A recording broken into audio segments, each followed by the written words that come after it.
Shun Ruosh's eyes sparkled mischievously as she smiled and said, "Mom, I want to eat hamburgers and fries. Grandpa, you doesn't allow the children to eat such fried junk food. It's been a long time since I last had it after returning to China." Shun Shui thought for a moment and agreed to her daughter's request, deciding to take them for burgers and fries first before driving home. Shortly after getting in the car following lunch, both children fell asleep during the ride. Chen Chen and 1111 are both exhausted. Shun Shui's voice was soft and warm. Yes, Jiu Ziu's deep, ink-like eyes shimmered with gentle radiance. Chapter 55, Unwelcome. The next afternoon, Lin Yunyu arrived at the Jiu residence with a carefully prepared selection of gifts. As Lin Yunyu walked in, Li Peizhi was momentarily taken aback. "Yunyu, what brings you here? What a coincidence. I've already made plans with someone else this afternoon for tea at the yacht club, auntie. The other day while shopping, I came across some clothes and jewelry that I thought would suit you perfectly. I bought them and brought them over for you." Lin Yunyu wore a gentle smile on her face, appearing sweet and well-behaved. Originally, Li Peizhi had been quite satisfied with Lin Yunyu. After Jiu Ziyu and Shun Shui divorced, she even thought that if Lin Yunyu could become her daughter-in-law, that would be quite good. After all, the two families had been close for generations, well-matched in social status, and Lin Yunyu and Jiu Ziyu had known each other since childhood. But now Shun Shui has returned, and even brought back two precious golden grandsons for her. Lin Yunyu is definitely no match for Shun Shui. Although Lin Yunyu has always appeared gentle and sensible, Li Peizhi couldn't shake the feeling that there was some sort of barrier between them. Perhaps it's because Lin Yunyu isn't sincere enough with people, always putting on that air of superiority.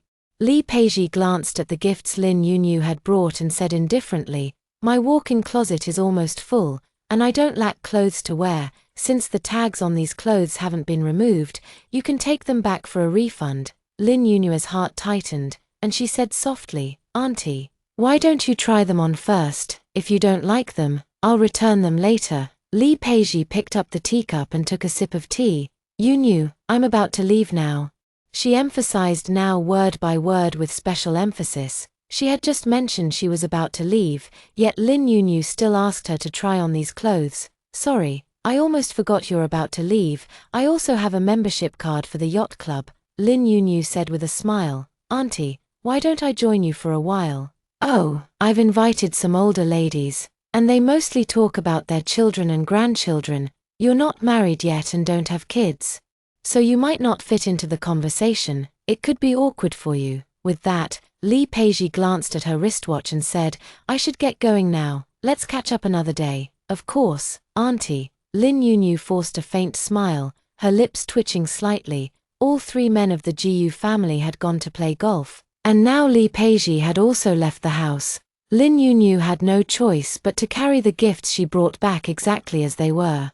As the car drove away from the Jiu family's old mansion, Lin Yunyu pulled over to the side of the road. She turned her head to glance back at the sprawling estate spanning tens of thousands of square meters. Lin Yunyu's eyes were red with anger, her hands clenched into fists as she pounded the steering wheel with all her might. You bitch, Shun Shui. Why did you come back to the country?" Before Shun Shui returned to the country, the entire upper-class circle in Haicheng had assumed that Lin Yunyu would undoubtedly marry into the Jiu family. Lin Yunyu herself thought so too, even if Jiu Ziyu didn't like her. With the elders from both families pushing things along, she would eventually win him over. Lin Yunyu gritted her teeth in anger. "Shun Shui, you've been completely absent these past few years. Why couldn't you just disappear forever?" Haicheng Yacht Club. The yacht club is located by the river, near the estuary, offering an excellent environment with a distant view of the sea and seagulls flying over the water.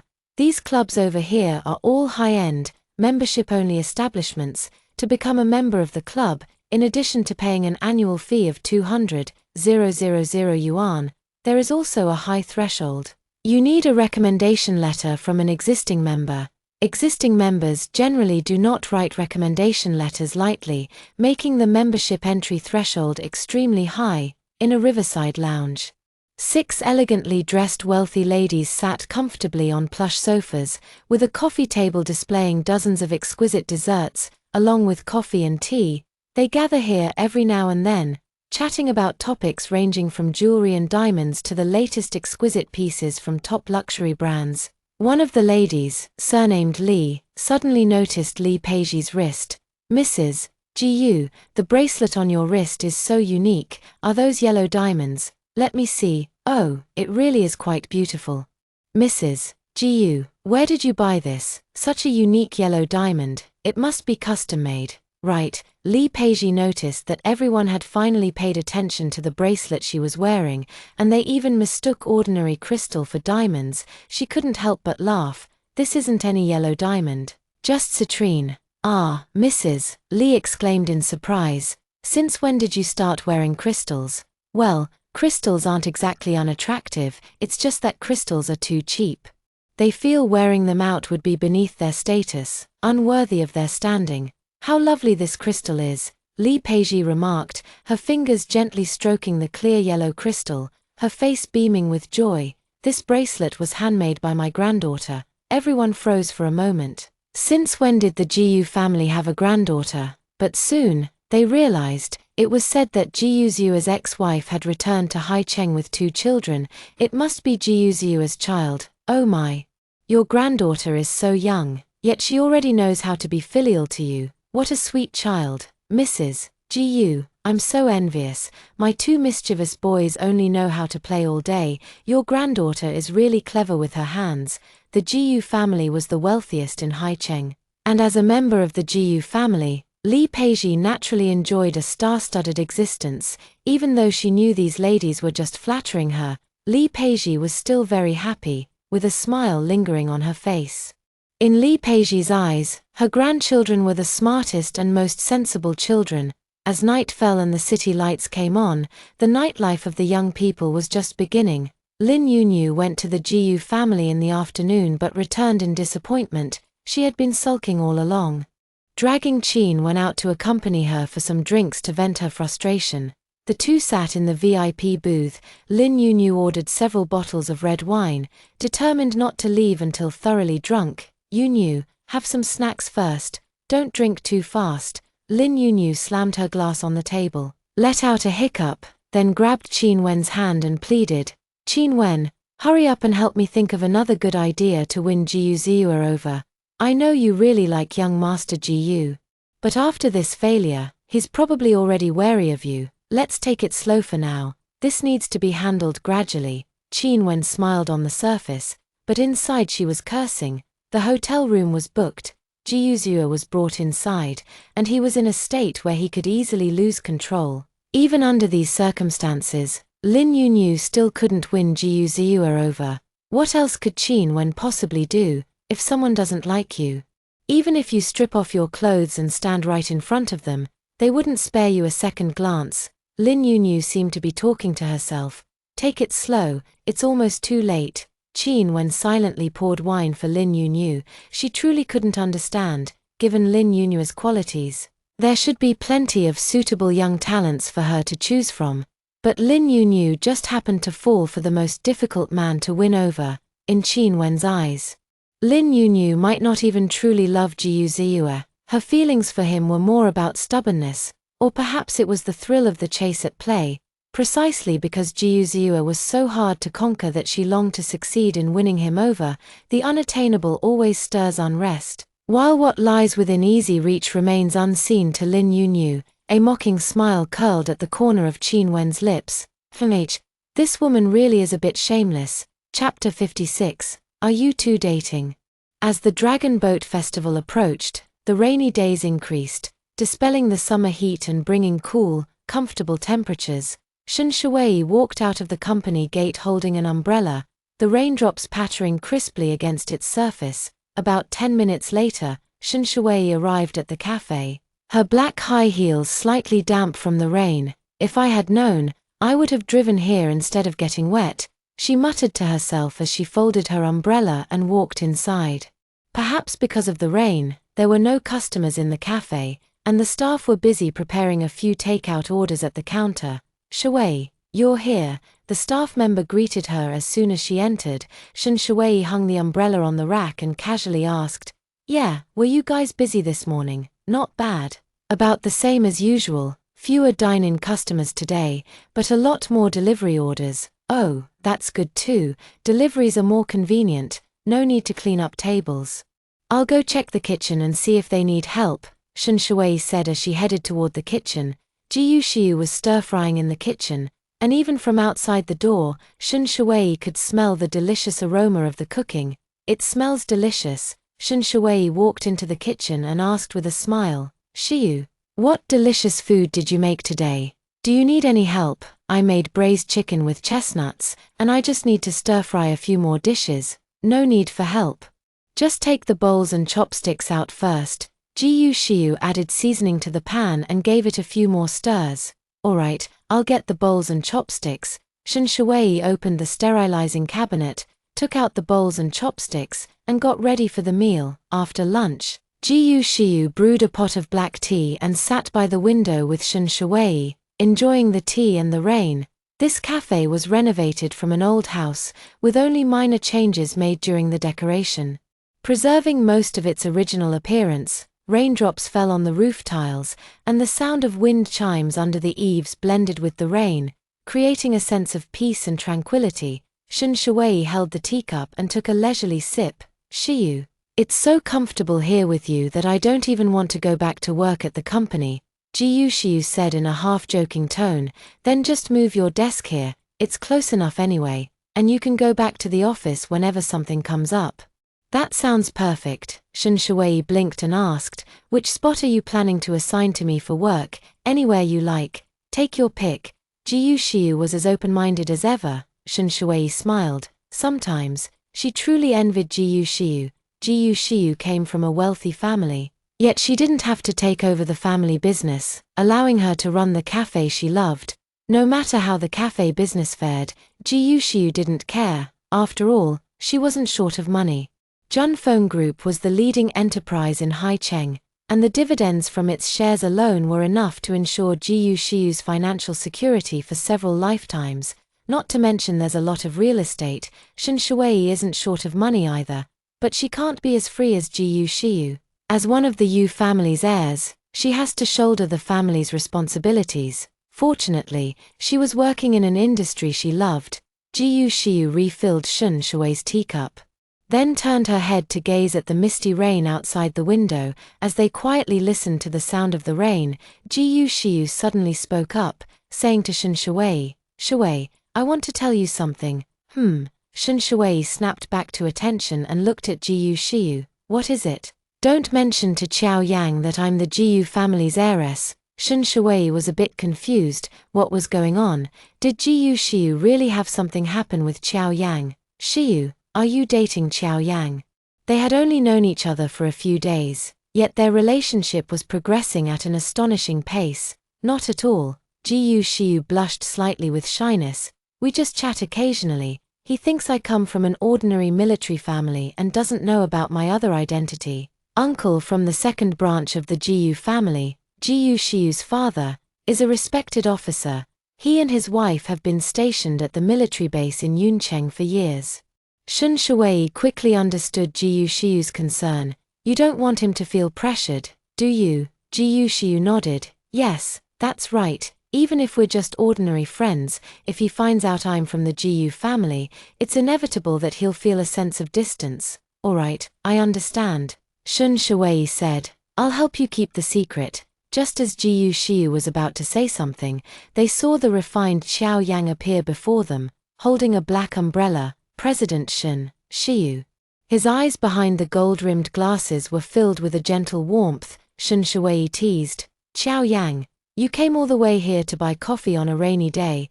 I thought you'd just order delivery today." "Ahem." Qiao Yang coughed awkwardly and replied with forced composure, "I happened to be eating nearby, and since the rain wasn't heavy, I just dropped by to get some." "Qiao Yang, what coffee would you like today? Come place your order." Jiyu Shiu stood up and walked toward the counter, with Qiao Yang following closely behind. Shen Shui propped her chin on one hand, watching the two of them with great interest. Every time Qiao Yang came to the cafe, If Jiyu Shiyu was in the shop, she would personally make his coffee. This treatment was even better than what Shen Shuwei received. Now she occasionally made her own coffee, packed it, and took it back to the company. Shen Shuwei hadn't thought much about it before, but seeing Jiyu Shiyu's shy expression just now and hearing her say they only chatted occasionally, she didn't buy it. Jiyu Shiyu was often seen holding her phone, texting someone with a happy smile on her face. Shen Shuwei guessed it was most likely Qiao Yang she was chatting with. Speaking of which, apart from their family backgrounds, Jiyu Shiyu and Qiao Yang were quite well matched in other aspects. President Shen. Vice President Qiao, you're here buying coffee too. Wan Xiaoyun walked in wearing a black blouse and a fishtail skirt, her high heels clicking on the floor. Shen Shuwei nodded at Wan Xiaoyun. Yes, this cafe is run by a friend of mine. I often drop by for a short visit. Vice President Qiao treated me to a cream cake. And I noticed the packaging looked like it was from this place. I happened to pass by today, so I thought I'd come in for some desserts, Wan Xiaoyun said. Glancing around the cafe's decor, this place is really unique. Jiyu Shiyu felt a heavy weight in her heart upon hearing Wan Xiaoyun's words, almost spilling the coffee in her hands. Chapter 57, Qiao Yang's apology and explanation. Jiyu Shiyu lowered her head to secure the coffee lid, placed it in a bag, then turned to hand the coffee to Qiao Yang before smiling at Wan Xiaoyun. Miss, what would you like? Wan Xiaoyun looked through the glass display at the neatly arranged pastries and said, Please pack a blueberry cream cake for me. How much is it? 36 yuan. You can scan the code to pay directly. While the two were talking, Qiao Yang glanced into the bag. Today, Jiyu Shiyu hadn't left any pastries inside. Previously, whenever Jiyu Shiyu prepared coffee for him and packed it, she would always slip a piece of cake inside without fail. Jiyu Shiyu's cakes were delicious, and Qiao Yang loved them very much. However, sometimes she made cream cakes. And since Qiao Yang was allergic to dairy products, he would casually give the cream cakes to his secretary to eat. Wan Xiaoyun was Qiao Yang's secretary. Every afternoon, opening the cake surprise box was the moment Qiao Yang looked forward to the most and enjoyed the most, but today, Jiyu Shiyu didn't let go. Wan Xiaoyun held the packed cake and turned to Qiao Yang, saying, I've got my cake. Do you want to walk back together? Oh, sure. Qiao Yang waved to Jiyu Shiyu. Shiyu.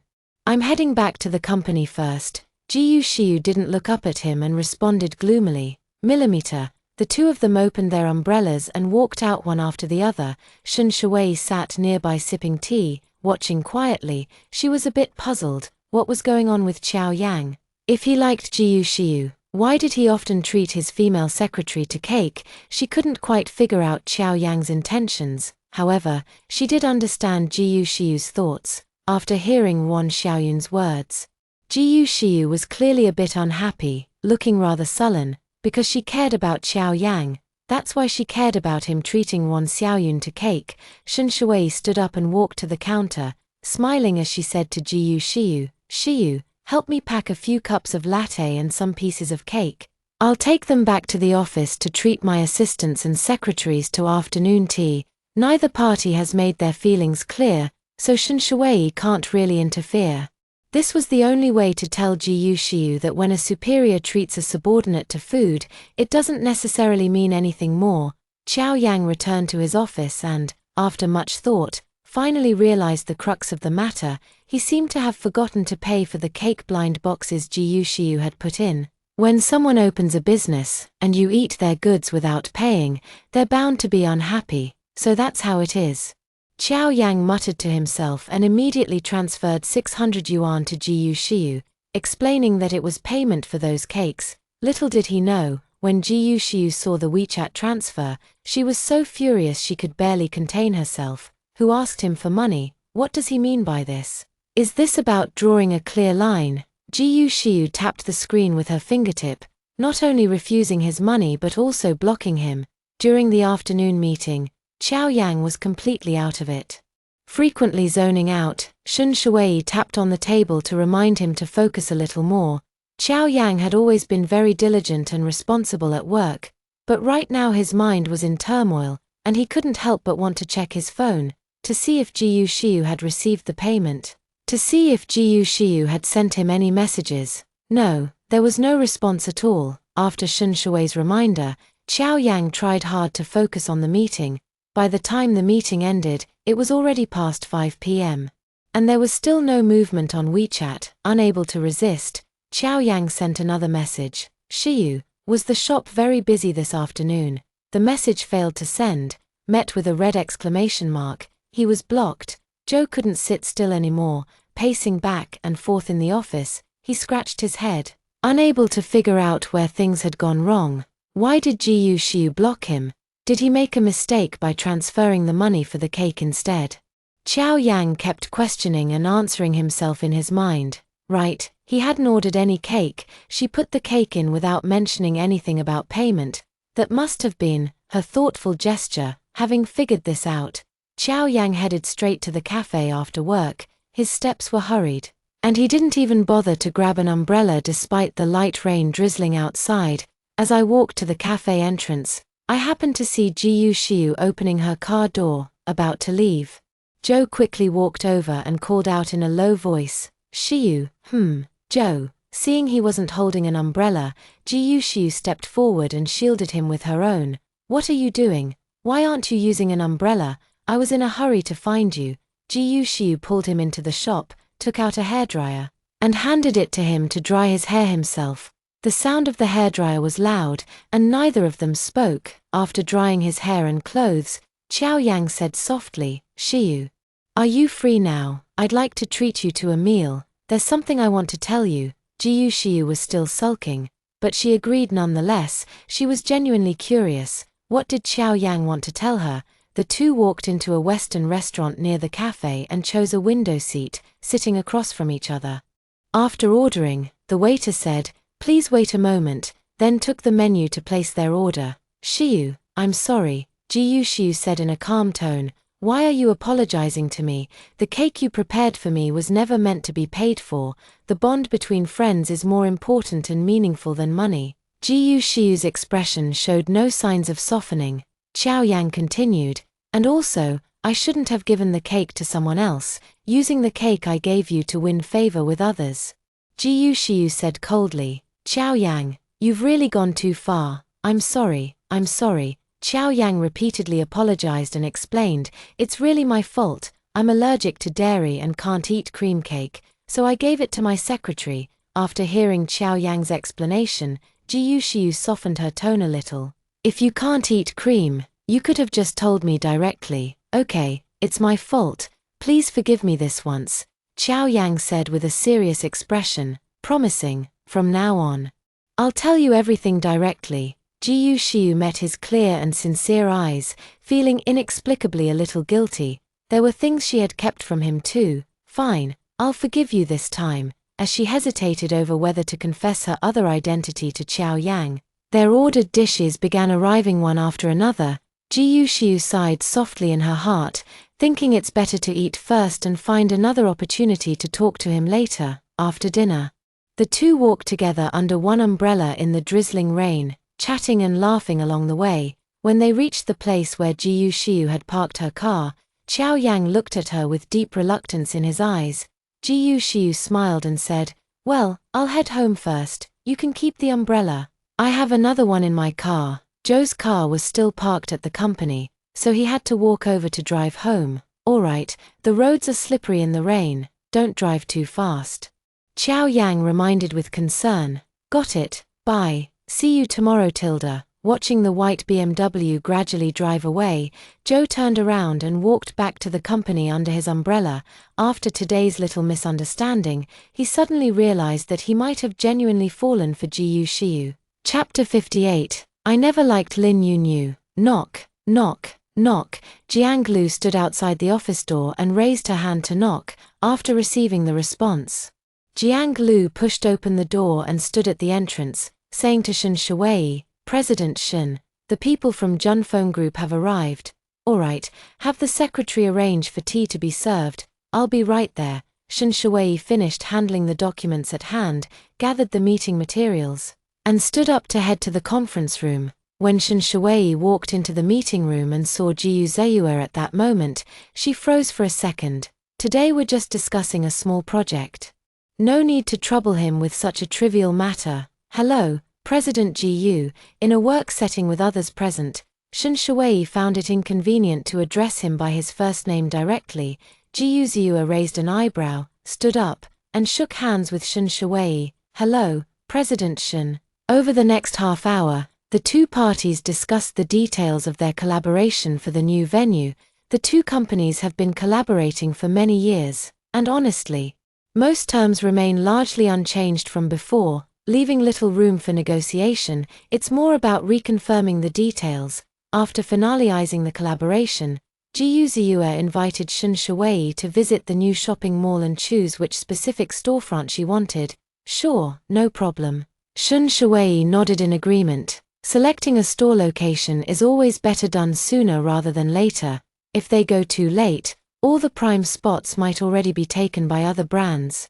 Arriving at the parking lot, Shen Shuwei suddenly realized that none of the other employees from Junfeng Group were going, only Gu Ziyue was accompanying her. Shuwei, get in the car. Gu Ziyue stood beside the Bentley and opened the passenger door for her. Thank you. Shen Shuwei smoothed her skirt and bent to step into the car. The car drove out from the underground parking lot, and the sunlight outside was so intense it was almost blinding. Shen Shuwei slightly narrowed his eyes and slowly asked, "Today's not about discussing any major project. Why did you come in person?" Gu Ziyue said nonchalantly, "This newly opened mall is a key project for our company recently, and your brand has always been an important partner of ours." He suppressed the thought in his heart, "Because I wanted to see you." Shen Shuwei nodded slightly and said nothing more.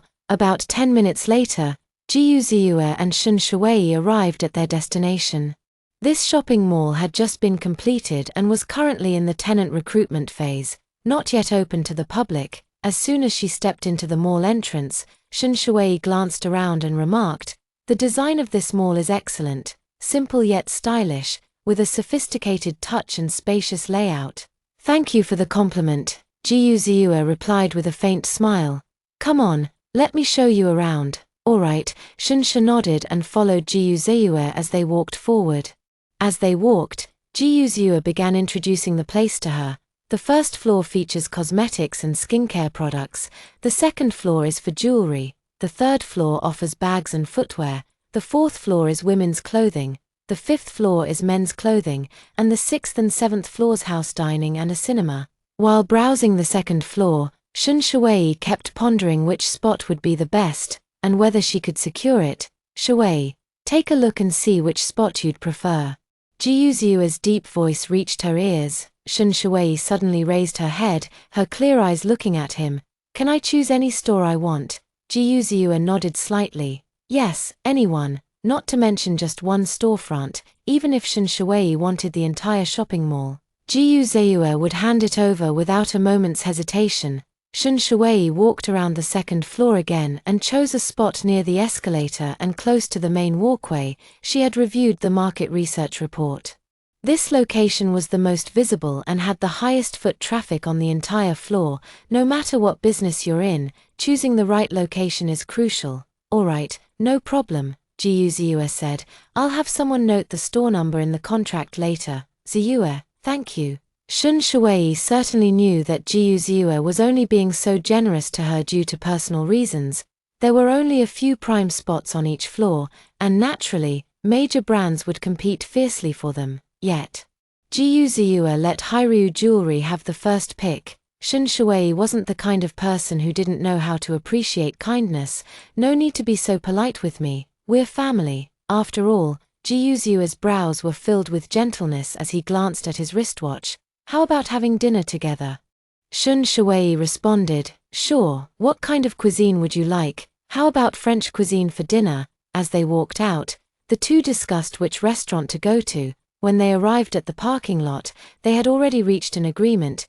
Gu Ziyue took Shen Shuwei to a high-altitude open-air restaurant. Where they enjoyed French cuisine, they sat at the best viewing spot, separated by a glass railing, beyond which lay the breathtaking river view.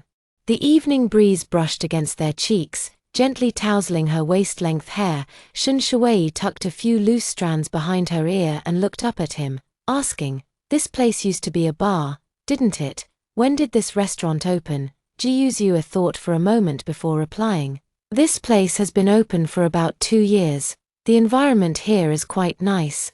The river breeze feels very comfortable. Shen Shuai gazed at the riverside residential buildings across the river. The apartment she once shared with Ji Yuzue was located in the prestigious Yujiang mansion on the opposite shore. When they lived together, Ji Yuzue mostly stayed in the study or bedroom, while Shen Shuai occasionally sat alone on the balcony for a casual drink. Shen Shuai couldn't help but glance at Ji Yuzue, thinking to herself, who would have thought we'd end up maintaining a friendly relationship like this now? Or rather, family ties, especially now that they had Chen Chen and 1111. What's wrong? Ji Yuzue noticed Shen Shuai looking at him and thought she had something to say. Shen Shuai blinked her clear eyes, a slight smile curling at the corners of her lips as she asked him, Ziyue, can I ask you a personal question? Ji Yuzue replied without hesitation, of course you can. Don't you like Lin Yunyu? That night, at the hotel, how did you end up in such a sorry state? Ji Yuzue's voice turned icy as he retorted, who told you I like Lin Yunyu? Shen Shuai looked at him blankly. Isn't that the case? Ji Yuzue took a deep breath and spoke with a serious expression. That's not true at all. I never liked her before, and I never will in the future. The Ji Yu and Lin families have been close for generations. I only treated her as a younger sister. He paused, then added, of course, from now on, I won't even regard her as a younger sister anymore. Instead, she's someone despicable who needs to be guarded against, for no apparent reason. After hearing Ji Yuzue's words, Shen Shuai's heart suddenly felt clear and bright. That's true. If Ji Yuzue really liked Lin Yunyu, he would have married her in the past 4 years. For a long time after the divorce, Lin Yunyu remained a thorn in Shen Shuai's heart. Now that thorn had finally vanished without a trace. Chapter 59. He helps her change clothes. The next morning, a ray of sunlight pierced through the gap in the curtains, spilling onto the beige thin blanket as Shen Shuai slowly woke up. She opened her eyes gradually and saw the unusually familiar furnishings in the room. She froze for a moment. Isn't this the house at Yujiang Mansion? I must not be fully awake yet. She pulled the blanket over her head, closed her eyes, and then opened them again 3 seconds later. At this moment, Shen Shuai also noticed that she wasn't wearing yesterday's dress but a men's cotton t-shirt. What happened last night? Shen Shuai sat up, trying hard to recall the events of the previous evening. Last night, she was dining with Ji Yuzue at a high-altitude restaurant, where they ordered a bottle of red wine, chatting leisurely as they drank. She couldn't quite recall the specifics of their conversation, only vaguely remembering Ji Yuzue saying a few words, that he had never liked Lin Yunyu. With that thorn in her heart gone, Shen Shuai felt light-hearted and cheerful, drinking so much that Ji Yuzue couldn't stop her. What happened afterward? Shen Shuai truly couldn't remember anything. It seemed she had genuinely blacked out from drinking. How did she end up back at Yujiang Mansion? Hadn't this apartment already been sold to Mr. Fang's boss? Could it be that Mr. Fang's boss is none other than Ji Yuzue? Shen Shuai rubbed her forehead, as this seemed the only plausible explanation. No wonder, when she had asked Mr. Fang who his boss was, he had been evasive and hadn't answered. Most crucially, had Ji Yuzue been the one to change her clothes for her now? Shen Shuai lifted the blanket, staring blankly at the men's clothes she was wearing. The door was pushed open from the outside, and Ji Yuzue entered, his deep eyes softening as he saw Shen Shuai awake. Shuai, you're awake. There are new toiletries in the bathroom. After you freshen up, come out for breakfast. After saying this, Ji Yuzue turned and walked out. Gently closing the door behind him, Shen Shuai took a deep breath, adjusting her mindset. It's fine. Last night, nothing should have happened between her and Ji Yuzue. She got out of bed and walked to the sink, looking at herself in the mirror. Her face looked fresh and clean. Ji Yuzue was thoughtful enough to help her remove her makeup last night. After finishing her morning routine, Shen Shuai opened the door and stepped out of the room. Gazing at the familiar furniture and decor filling the house, she felt a bit dazed, as if she had returned to the past. Shuai, don't just stand there dazed. Come have breakfast. Her thoughts were pulled back by Ji Yuzue's words. Shen Shuai replied, Millimeter, I'm coming. Several breakfast items were arranged on the dining table: toasted bread slices, fried bacon, scrambled eggs, a vegetable and fruit salad, and 2 cups of hot milk. Shen Shui sat down at the table and took a small sip of milk. Jiu Ziyue gazed at her tenderly and asked with concern, "You drank a bit too much last night. Are you feeling unwell now?" "I'm fine, not uncomfortable," Shen Shui replied, setting down the milk glass with a puzzled expression. "Why did you buy this apartment? I've gotten used to living here, and I feel a bit reluctant to hear you're selling it. Didn't you used to enjoy sitting on the balcony, drinking tea and reading? Why do you want to sell this place?" Shen Shui said casually. To cash out, of course. More importantly, she wanted to sever all ties with Jiu Ziyue from her past, let go of the past to embrace a new life. Jiu Ziyue chuckled lightly. "But as far as I know, you don't seem to be short of money." Shen Shui blinked her eyes and said with a smile, "No one ever complains about having too much money. Besides, I still have 2 children to raise. If you put it that way, then I haven't been doing my part well enough." Shen Shui didn't respond, but the slight curl of her lips made her attitude quite clear. "How about this? I'll transfer 3 million to you every month from now on as living expenses for you and the child." Hearing Jiu Ziyue's words, Shen Shui glared at him. "Oh, quite generous, aren't you? But I can afford to raise the child myself. You don't need to give me living expenses." Jiu Ziyue slightly raised an eyebrow and said in a gentle tone, "We agreed to raise the child together. Providing living expenses is my basic right." What he said makes some sense. Co-parenting the child, it's reasonable for him to contribute child support, Shen Shui said softly. As you wish." After breakfast, Shen Shui stood up and helped Jiu Ziyue clear the table. The clothes she wore barely covered her hips, revealing a pair of straight, slender legs with skin so fair it seemed to glow. As she raised her hand, the hem of her clothes also lifted. Jiu Ziyue inadvertently glanced over, his eyes surging with emotion, and the tips of his ears tinged with a suspicious blush. After putting away the dishes, Shen Shui walked out of the kitchen and asked Jiu Ziyue, "By the way, where did you put my clothes?" "I threw them away." "Threw it away?" Shen Shui widened her eyes in disbelief and said, "You don't expect me to walk out dressed like this, do you?" "Of course not. I've arranged for someone to bring clothes over. They should be here soon." Jiu Ziyue certainly didn't want others to see Shen Shui dressed so scantily. Jiu Ziyue explained on his own, "You were drunk last night and vomited all over yourself. I couldn't stand it, so I changed your clothes for you. You wouldn't want to spend the night covered in filth, would you?" Although Shen Shui didn't verbally question him, Jiu Ziyue still didn't want to be misunderstood by her as a lecher who took advantage of her while she was drunk. His explanation also took Shen Shui slightly by surprise. "Thank you." Shen Shui didn't know what else to say and could only murmur her gratitude softly. Having been seen completely naked yet still saying thank you, she was probably the first person in history to do so.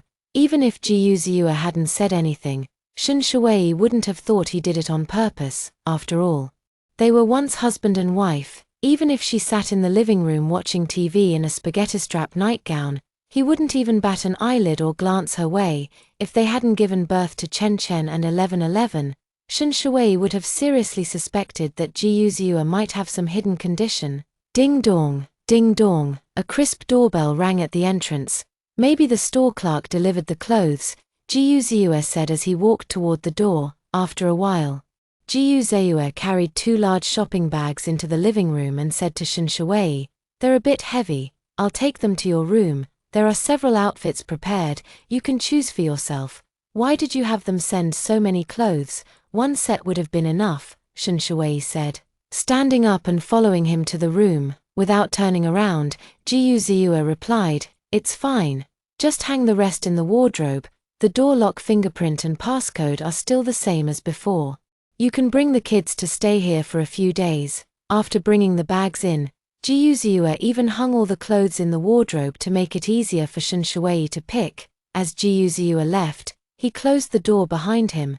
"There are 10 sets of clothes hanging in the wardrobe, all in a simple office style suitable for a weekday, and in the light color palette Shen Shui prefers."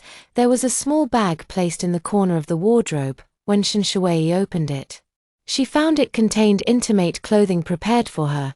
Shen Shuai chose a white blouse paired with a light blue skirt adorned with ruffled hems, giving her a gentle yet not monotonous look. Whether it's undergarments or other apparel, the sizing fits her perfectly. The thought of Jiyu Ziyue helping her change clothes last night and even carefully checking the sizes made her, Shen Shuai instantly felt her cheeks grow warm, and her heartbeat lost its rhythm. Chapter 60, Misunderstood by Grandpa.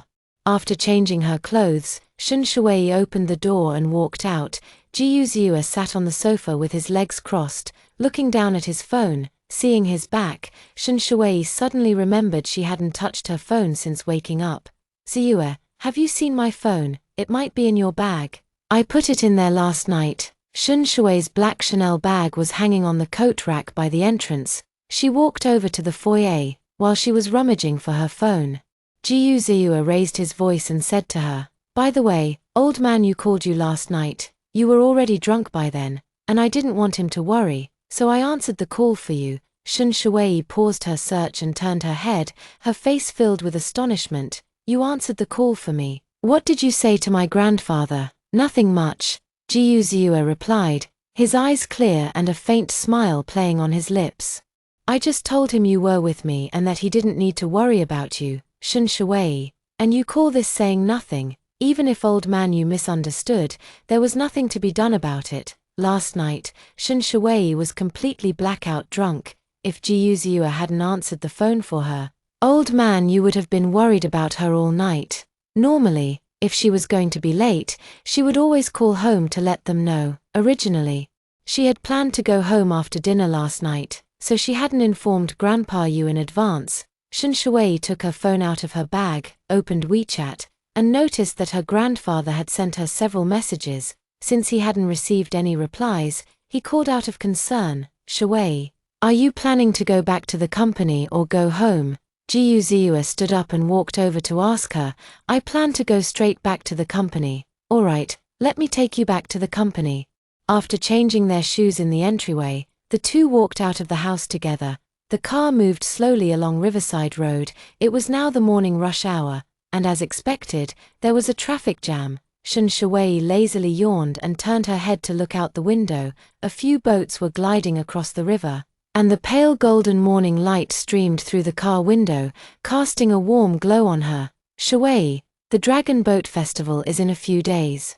The elders would like you both to come over for dinner." The man's deep, magnetic voice came from beside her. Shen Shuai turned her head, her gaze resting on him, and said, "No problem. After all, Dragon Boat Festival is a holiday. I don't have to work, and the kids don't have to go to school." "Yes, it's a public holiday that day," Jiyu Ziyue replied. "If you come to celebrate at our home, the elders will definitely be very happy. My mom mentioned yesterday that she misses the two little ones.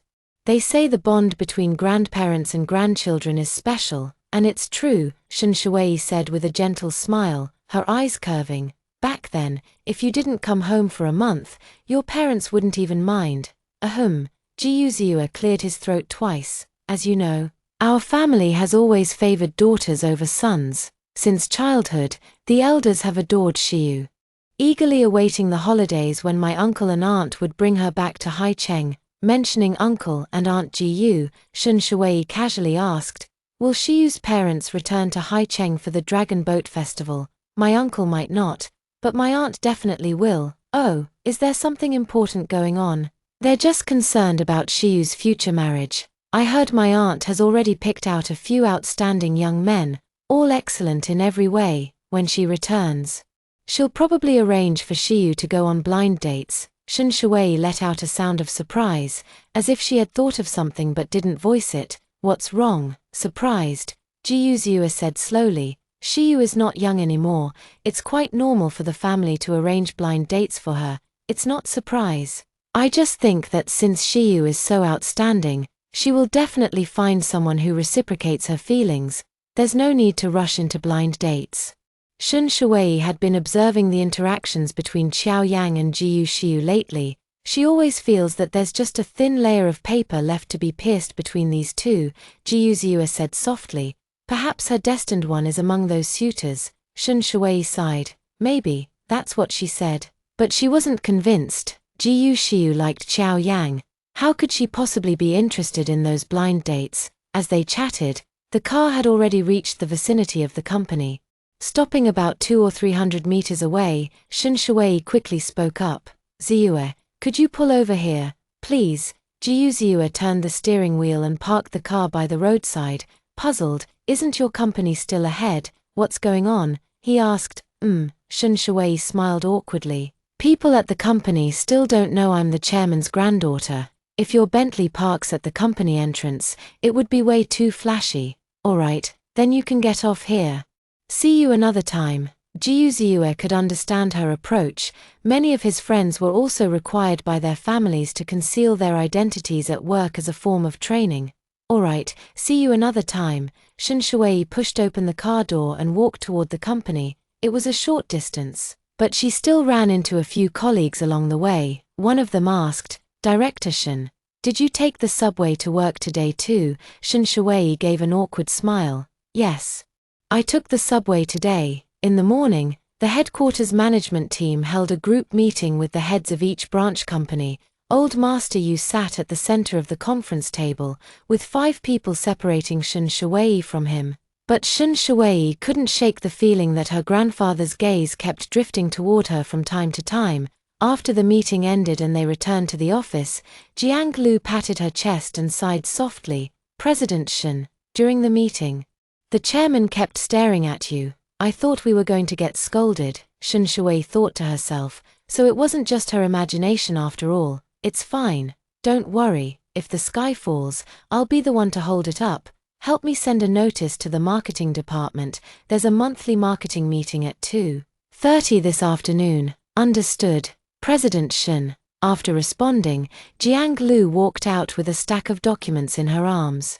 Shen Shui sat down at her computer and took a big gulp of water to suppress the frustration in her heart. Nothing had happened between her and Jiyu Ziyue last night, yet her grandfather had misunderstood. Sigh, so unfair. Chapter 61. Celebrating the festival together at the Jiyu family. On the day of the Dragon Boat Festival, it started raining from the early morning and continued until the afternoon. Looking at the gathering clouds on the horizon, there seemed to be no sign of the rain stopping. Moreover, the rain appeared to be getting heavier and heavier. In the living room, Old Man Yu, who was sitting on the sofa reading a newspaper, adjusted his glasses and looked up at Shen Shui, asking, Shui, it's raining so heavily, are you still planning to go to the Jiyu family later? Yeah, that's right. Shen Shui nodded affirmatively. The elders of the Jiyu family are all waiting for Chen Chen and 1111 to come over for dinner. Besides, Aunt Jiyu has returned from the military district. We should definitely go and see her. Alright, then drive carefully and make sure to stay safe. Ziyue said he would come pick us up. Old Man Yu hummed in acknowledgement and then added, coming to pick you up in such heavy rain. That's really thoughtful of him. I told him I could just drive over myself, but he insisted on coming to pick us up. He just wants to spend more time with you too. Old Master Yu saw right through Jiyu Ziyue's thoughts. He probably wants to spend more time with the children, Shen Shui thought, feeling this had nothing to do with her. If it weren't for Chen Chen and 1111, Jiyu Ziyue likely wouldn't have crossed paths with her again. Old Master Yu smiled without saying a word. This girl still hadn't realized Jiyu Ziyue's feelings for her. Interesting, very interesting. It seems Jiyu Ziyue has quite the weight ahead of him. Old Man Yu lowered his head to continue reading the newspaper, while Shen Shui went upstairs to check if the 2 children had changed their clothes yet. In the children's room, Shun Ruochen and Shun Ruoshi were sitting on the carpet, playing with the pirate barrel game. When Shen Shui walked in, the pirate on the pirate barrel just popped out. She approached the children and asked with a smile, "Who won this time?" "Big brother won." Shun Ruoshi hugged Shen Shui's leg and said to her in a coquettish tone, "Mom, will you play around with us, alright? Then I'll play with you for a while." Shen Shui sat cross-legged on the soft carpet, her white skirt spread out like flower petals, covering her long legs. The pirate barrel is a game where a pirate doll is placed on top of a round wooden barrel. Around the barrel, there are several small slots where 3 players take turns inserting their swords. If someone unfortunately inserts their sword into the trigger point, a pirate will pop out. and that counts as a loss. Playing this small toy requires no skill. Winning or losing is entirely based on luck. The mother and her 2 children were so engrossed in the game that they initially planned to play just 1 round but ended up playing several rounds in a row. Each of them had their wins and losses, and the moment the pirate jumped out, all 3 of them burst into laughter with joy. They were having so much fun that they didn't even notice Jiuziua approaching until he was right beside them. In fact, Jiuziua had been standing at the door for quite some time. Every time he saw the mother and her 2 children, Jiuziua's heart would be filled with overwhelming happiness. The happiest moment in life is having the woman you love by your side and adorable, well-behaved children around you. Shun Shuwei looked up at him and said, "Oh, you're here. Yeah, I've been here for a while. You all looked like you were having fun, so I didn't want to interrupt right away." Jiuziua bent down and said to the 2 children, "Chen, 11, we need to get ready to go out now. Let's go. You can play more when we get back. Great-grandpa, grandpa, and grandma are all waiting for us." Shun Shuwei spoke while putting away the toys. Shun Ruochen and Shun Ruoshi both responded, "Okay." The family of 4 went downstairs together to say goodbye to Grandpa Yu.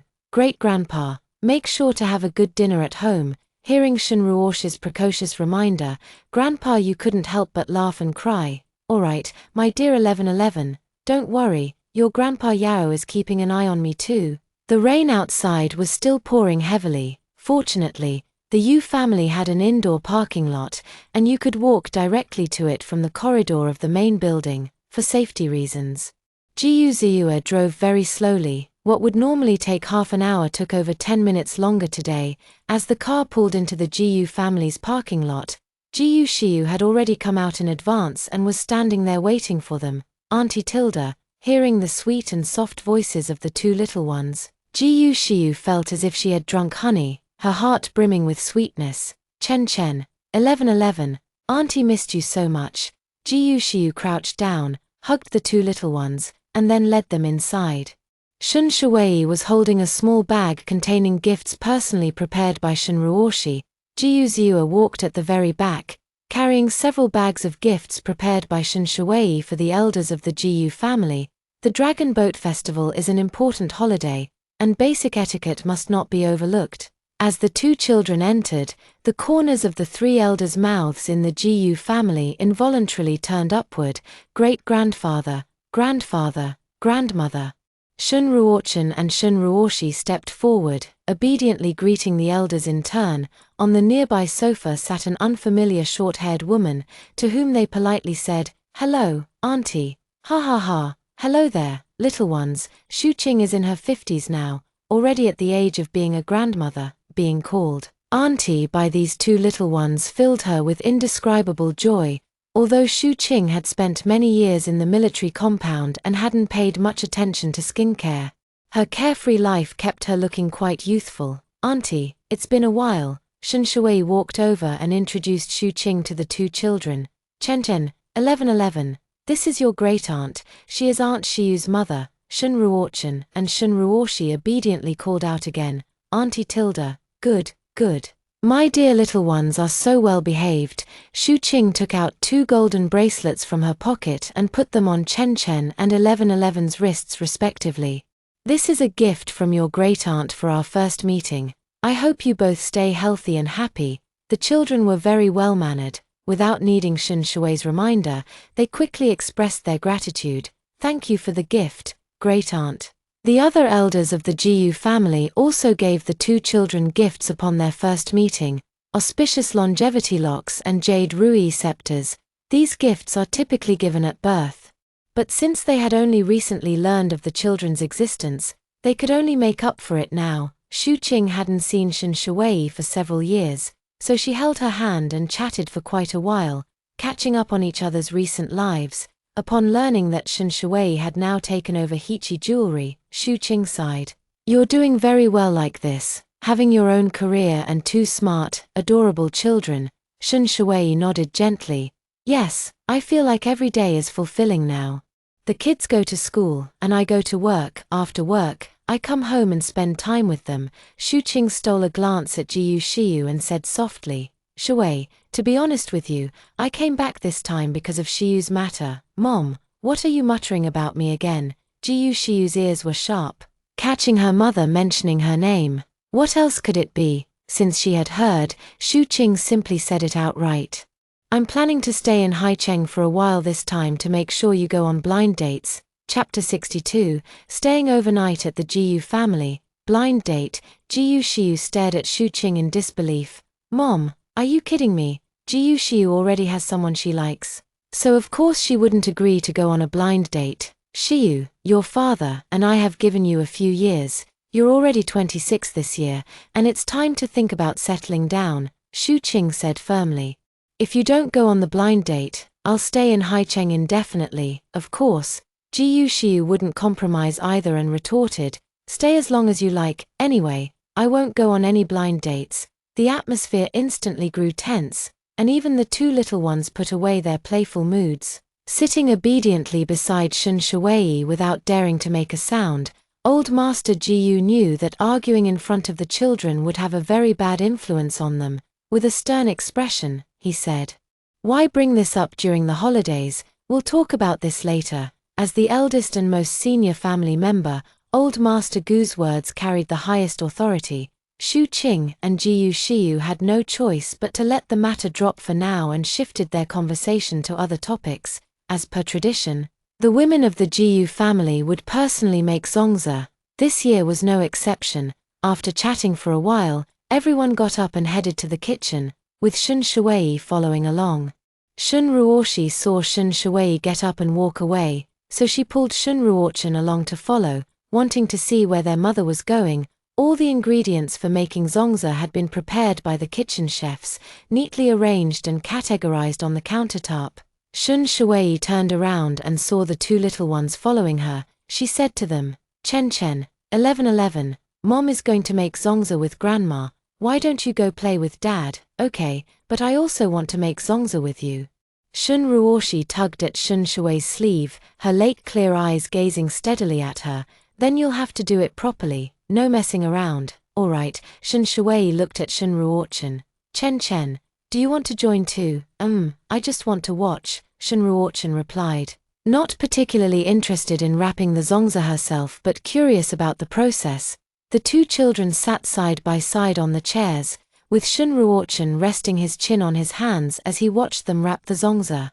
Shun Ruoshi focused intently as she learned from Li Peizhi, who was the most skilled at wrapping among those present. Noticing that her son seemed a bit bored, Shun Shui casually asked, "Chen Chen, would you like to try wrapping a couple? Watching alone won't teach you, you have to give it a try to learn." "All right then, I'll give it a try." Shun Ruochen picked up a few bamboo leaves and, mimicking Shun Shui's movements, began learning how to wrap them. "Chen Chen, your hand needs to be placed like this, otherwise the glutinous rice will spill out." Shun Shui taught Shun Ruochen step by step, unhurried and extremely patient. After a while, Shun Ruoshi held up the zongzi she had wrapped and said happily, "Look, I've wrapped a zongzi. Mine is so cute and pretty." Shun Ruoshi slid off the chair and walked around, holding the wrapped zongzi, making sure everyone could see it clearly.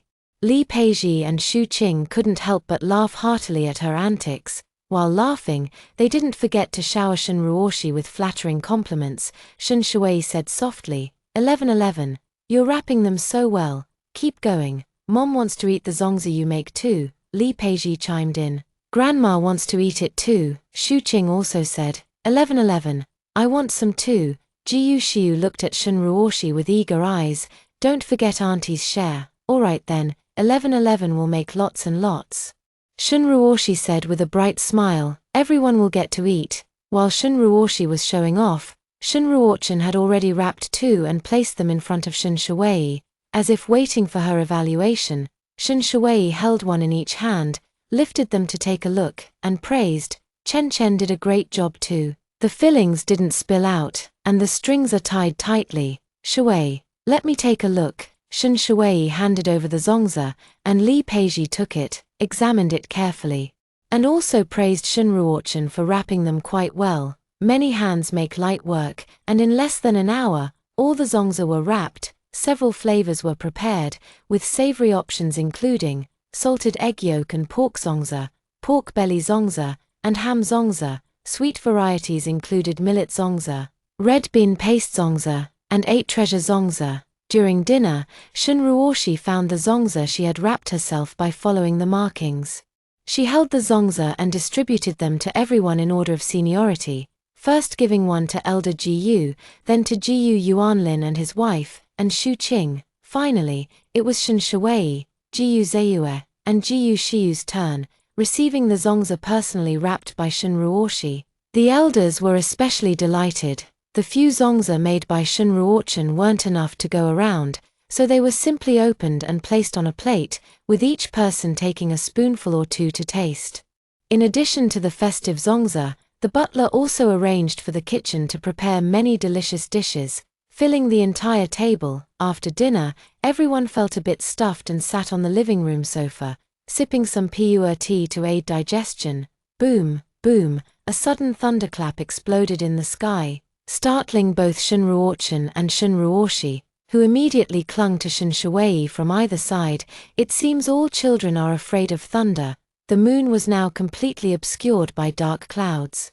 With only the flashes of lightning visible in the sky, looking at the torrential rain outside the window, old Master Ji Yu watched the mother and her 2 children with concern and said, "Shuwei, it's storming outside with thunder and lightning. Why don't you stay here for the night and go back tomorrow?" Li Peizhi nodded and said, "Yes. Shuwei, we've prepared clean clothes for you all. Just stay here for the night." Shun Shuwei, considering that the children were afraid of the thunder, didn't hesitate and nodded in agreement to stay overnight at the Ji Yu family's home. She sent a message to her grandfather to let him know. After sitting with the elders in the living room for a while longer and noticing it was getting late, Shun Shuwei took the 2 children upstairs for their baths. Staying overnight at the Ji Yu family's house tonight, the 2 little ones seemed quite happy. As soon as the siblings climbed into bed, they playfully wrestled for quite some time. All right. Shun Shuwei turned off the main light, leaving only a bedside lamp on. She patted the pillows and said, "Lie down quickly, it's time to sleep now." Opening the storybook prepared by Ji Yu Zeyue, Shun Shuwei began reading a bedtime story to the 2 children in a gentle voice. In less than 20 minutes, both children had fallen asleep, and she tiptoed out of the room. Seeing Li Peizhi standing outside the door, Shun Shuwei was momentarily stunned. "Mom, were you waiting for me?" Li Peizhi nodded softly and said, "Yes, I'll take you to see your room." After all, Shun Shuwei and Ji Yu Zeyue were already divorced, so there was no way they could share a room. Li Peizhi walked ahead to lead the way, stopping at a room door and reaching out to open it. Shun Shuwei glanced around and noticed the walk-in closet filled with clothes Li Peizhi had prepared for her, each piece perfectly matching her personal style.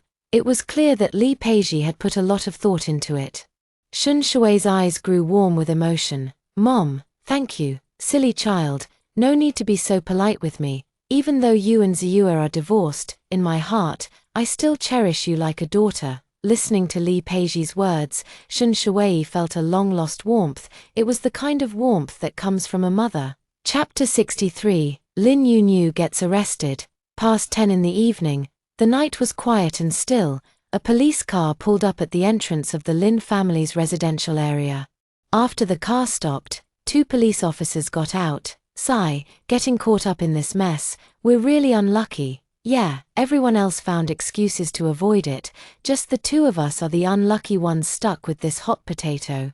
The 2 police officers grumbled a couple of words as they walked up to the window of the residential security office. They took out their badges and flashed them at the on-duty guard. "Hello, we're police officers here on official business. Could you please open the gate for us?" "Oh, sure." The guard glanced at the badges and quickly opened the access gate. On the surveillance screen, the guard watched as the 2 officers entered the residential area and headed straight for building C2. Taking the elevator up to the 8th floor, he couldn't help but mutter, "Isn't that the Lin family? Could something have happened to old Mr. Lin?" Being woken up by an urgent doorbell in the middle of the night would put anyone in a bad mood. Lin Yunyu yawned, threw on a coat, and walked to the entrance. Through the door, she asked, "Who is it at this hour?" "We're the police." Hearing these words, Lin Yunyu was startled. Why were the police coming so late? Could it be that Grandpa's affairs had been discovered? Lin Yunyu didn't dare to let them in. And the police pressed the doorbell again outside. After 2 minutes of standoff, old Master Lin was also awakened and came out of his room. Yunyu, what's going on? Who's here at this hour? Grandpa, they said they're police officers. Lin Yunyu thought of the things she had done and felt a pang of fear and unease. Were the police here for Grandpa, or were they here for her? Police, Old Man Lin frowned but still opened the door. Officers, you must have the wrong place. We're law-abiding citizens, Old Man Lin said to the police as he opened the door, looking at the face that frequently appeared on television. The police officer took out the summons and said, Mr. Lin, we haven't made a mistake. Are you Lin Yunyu? According to relevant evidence, you are involved in an illegal incident. Please come with us to the police station for questioning. Lin Yunyu took a fearful step back, hiding behind Old Man Lin. I don't know anything. I haven't done anything. The police looked at Old Master Lin and said with a serious expression, Mr. Lin, as a respected leader of high moral standing, you wouldn't abuse your authority, would you? If Old Master Lin insisted on not letting them take Lin Yunyu away, they would have to come back tomorrow with higher-ranking officials. Of course not. Old Master Lin turned around, patted Lin Yunyu's shoulder, and comforted her, saying, Yunyu, a clear conscience fears no false accusations. Go with the police peacefully. As law-abiding citizens, we have a duty to assist in the investigation. From Old Master Lin's righteous and solemn words, Lin Yunyu discerned the deeper meaning. Her grandfather was reassuring her to go calmly, as he would quickly get her out. Thinking of her grandfather's status and connections, Lin Yunyu suddenly felt no panic. She smiled at the police and said, Could you two wait a moment? Give me a few minutes to go back to my room and change clothes. The two police officers exchanged glances, then nodded in agreement. Come in and sit for a while. Old Man Lin invited them inside, personally pouring 2 glasses of water. You two must be tired. Have some water to soothe your throats. Thank you, Mr. Lin. There's no need to be so polite. Old Man Lin personally pouring water for them made both of them feel somewhat flustered, and they stood up to receive the glasses. Lin Yunyu said it would only take a few minutes, but in the end, we waited nearly half an hour before she finally emerged from her room. Not only had she changed into a stylish outfit, but she had even put on makeup. This scene looked less like heading to the police station and more like going shopping at a mall. Miss Lin, please. The two police officers stood up and walked toward the door. Lin Yunyu snorted coldly, slipped into her high heels at the entrance, and strode out of the house in them. Lin Yunyu was dressed impeccably, with the two officers flanking her as they followed behind. At first glance, one might mistake her for a young lady from a wealthy family, making a grand exit with 2 bodyguards in tow. After Lin Yunyu was taken away, Old Master Lin sat alone on the sofa, from late night until dawn. Over a decade ago, Mr. Lin's son and daughter-in-law passed away in a diving accident while abroad. As a result, Mr. Lin doted on Lin Yunyu exceptionally, giving her whatever she desired, unable to live a high-profile life domestically for fear of attracting attention from the authorities. They had always resided in ordinary neighborhoods. Lin Yunyu grew tired of living frugally, so he let her move abroad, where luxury cars, designer watches, and high-end goods were all hers to buy. As long as it made her happy. To his surprise, his beloved granddaughter was now taken away by the police. Old Man Lin was so worried that he couldn't sleep at all. Around 8 a.m., Old Man Lin hastily ate some breakfast and then began making frantic calls, trying to find someone who could help get Lin Yunyu released. After making over a dozen calls in a row, not a single definitive answer was obtained. These people either beat around the bush or outright refused, saying they really couldn't help with this matter. Last night, 2 police officers sat at home for a while. Old Man Lin had already inquired about the situation. Lin Yunyu had put something harmful in Jiuzua's wine glass, but Lin Yunyu didn't succeed, right? Jiuzua just went to the hospital to get his stomach pumped. So isn't it all fine now? What's the big deal? In Old Man Lin's view, this wasn't murder or arson, if they were willing to give him face.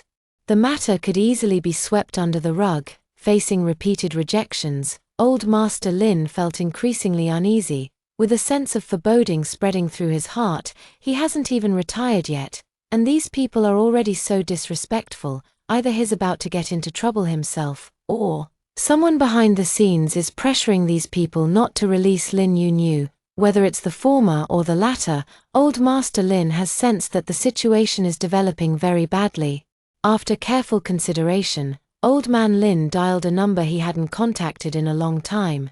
"Hello, it's me. Help me out. I need to transfer some assets overseas." "Okay, sure, we'll go with your terms, as soon as possible." After hanging up the phone, Old Man Lin grabbed his car keys and headed out.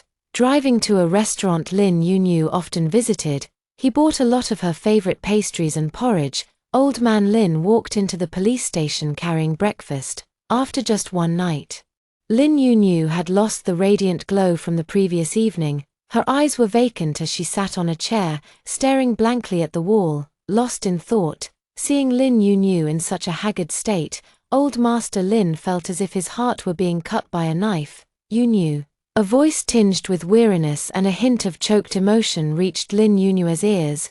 Lin Yunyu suddenly raised her head, and the moment she saw Old Master Lin, a spark of life returned to her eyes. "Grandpa, did you come to take me home? And you even bought my favorite breakfast. That's wonderful." In Lin Yunyu's heart, her grandfather was omnipotent, practically able to walk sideways through Hai Cheng without a care. What she didn't know was that life is like the tides, with its inevitable rises and falls. As time passed and circumstances changed, the dominoes Jiu Ziua had prepared for the Lin family had long since begun to topple. Chapter 64, The Fall of the Lin Family. Facing Lin Yunyu's hopeful gaze, Old Master Lin lowered his head in silence, glancing at the bag in his hand. No matter what, he would wait until she finished breakfast. Old Master Lin carried the breakfast into the detention room, unpacking the takeout containers one by one and lifting their lids. "Yunyu, Grandpa packed breakfast for you, all your favorites. Are you hungry? Go ahead and eat first." "Okay, I'm actually hungry too." Lin Yunyu picked up her chopsticks, grabbed a steamed dumpling filled with chicken broth, and stuffed it into her mouth in one bite, nodding with great satisfaction. Being able to enjoy a breakfast prepared by a 5-star chef in a place like this is truly a rare treat. It tastes even better than usual. Watching Lin Yunyu devouring her breakfast, Old Master Lin felt his heart ache at the thought that she would have to stay here for a while longer. Lin Yunyu still believed that once she finished her breakfast, Old Master Lin would take her home. After finishing breakfast, Lin Yunyu took the tissue handed to her by Grandpa Lin, wiped the corner of her mouth, and said with a smile, "Grandpa, let's go home." "Yunyu, wait." Seeing her stride toward the door, Old Master Lin quickly grabbed her arm. Lin Yunyu turned back to look at Grandpa Lin and asked in surprise, "Grandpa, what's wrong?" Grandpa Lin gazed at Lin Yunyu with affectionate eyes and said softly, "Yunyu, you can't leave here yet." "What does this mean?" "Grandpa, you're still in a high position now. As long as you say the word, wouldn't those people still have to show you respect?" "Yunyu, give me a little more time." "How long?" Old Master Lin couldn't give an exact time either. Lin Yunyu could hardly believe it. This time, she had truly fallen into a trap, and even her grandfather couldn't save her. Those people at the hotel have no sense of honor. They took a huge sum of money but didn't delete the surveillance footage. Instead, they handed it over to the police. A police officer walked to the door, knocked, and reminded, "Visiting hours are over. Please leave." "Family members." "No," Lin Yunyu pleaded softly. "Grandpa, don't leave me here alone. Stay here and behave yourself. Grandpa will figure something out. If all else fails, we'll find you a good lawyer, old mister." Lin's voice grew quieter, sounding somewhat uncertain. Hearing her grandfather say this, Lin Yunyu immediately realized she was truly doomed this time. Although her methods were somewhat underhanded, she didn't cause too much harm to Jiu Ziua. Hiring a top-tier lawyer in the industry might mean just spending a few months inside before getting out. But for someone like Lin Yunyu, who was born proud and cares deeply about face, this was worse than killing her. Even if she were released after a few months, she would have to go abroad temporarily to avoid facing the humiliating situation. Time flew by in the blink of an eye. Half a month later, The television in the Yu family's living room was broadcasting the morning news. Shun Shuwei was sitting on the sofa playing with her phone. At first, she wasn't paying much attention, but when the host mentioned Old Man Lin's name, she shifted her gaze to the TV. She muttered to herself, "Is Old Man Lin about to get promoted again?" Old Man Yu was also staring at the TV, listening intently to what the host would say next. What the host reported next left both Old Man Yu and Shun Shuwei utterly shocked. After investigation by relevant authorities, it has been confirmed that Lin XX engaged in corruption, bribery, abuse of power for personal gain, and trading power for money. His actions severely violated party discipline and are suspected of criminal activity. The final verdict was dismissal from public office, confiscation of illicit gains, and transfer to judicial authorities for legal proceedings. A prominent figure in Haicheng has thus fallen from grace. Shun Shuwei paused for a moment, then smiled and said, "The Lin family truly got what they deserved. Indeed. This isn't something that happened overnight. They've been living the high life for decades, far too lenient on them." The Lin family's dirty laundry has long been an open secret among Haicheng's elite circles. As long as you're willing to pay a hefty price, that Lin family member will suddenly become all too eager to smooth everything over for you. Old Master Lin's current predicament is actually good news for us. Back when 1111 was locked in the wardrobe, we couldn't do anything to Lin Yu without solid evidence. But I've never let it go. It's my fault for failing to protect 1111. Shun Shuwei let out a long sigh, recalling the incident. She still felt deeply remorseful to this day. After the incident with Old Master Lin, Lin Yu lost her capital and influence. It's unlikely she could stir up any major trouble now. You're right. Before, when Old Master Lin was still in that position, we couldn't touch her at all. Old Master Yu snorted coldly.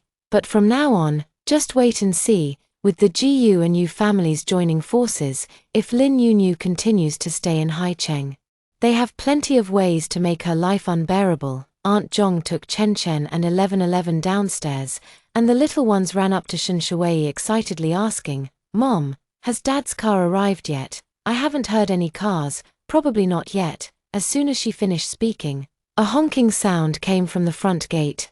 "Beep beep, Heir, Dad's here." Chen and 1111 trotted out to greet Jiu Ziyue. Shun Shuwei and Old Master Yu also stood up and walked out. Jiu Ziyue opened the trunk and lifted the two suitcases into it. Shun Shuwei opened the rear car door, letting the two children climb in and settle themselves, then leaned in to fasten their seat belts. "Bye-bye, Grandpa Tilda." Shun Shuwei sat in the passenger seat, waving goodbye to Grandpa Yu. "Great-grandpa, we're about to leave." Grandpa Yu replied cheerfully, all right, don't forget to gather some seashells for your great-grandpa." Shun Ruochen and Shun Ruoshi responded in unison, "Millimeter. We'll remember." Old Man Yu looked at Jiu Ziyue and reminded him, "Ziyue, drive safely and take it slow on the road."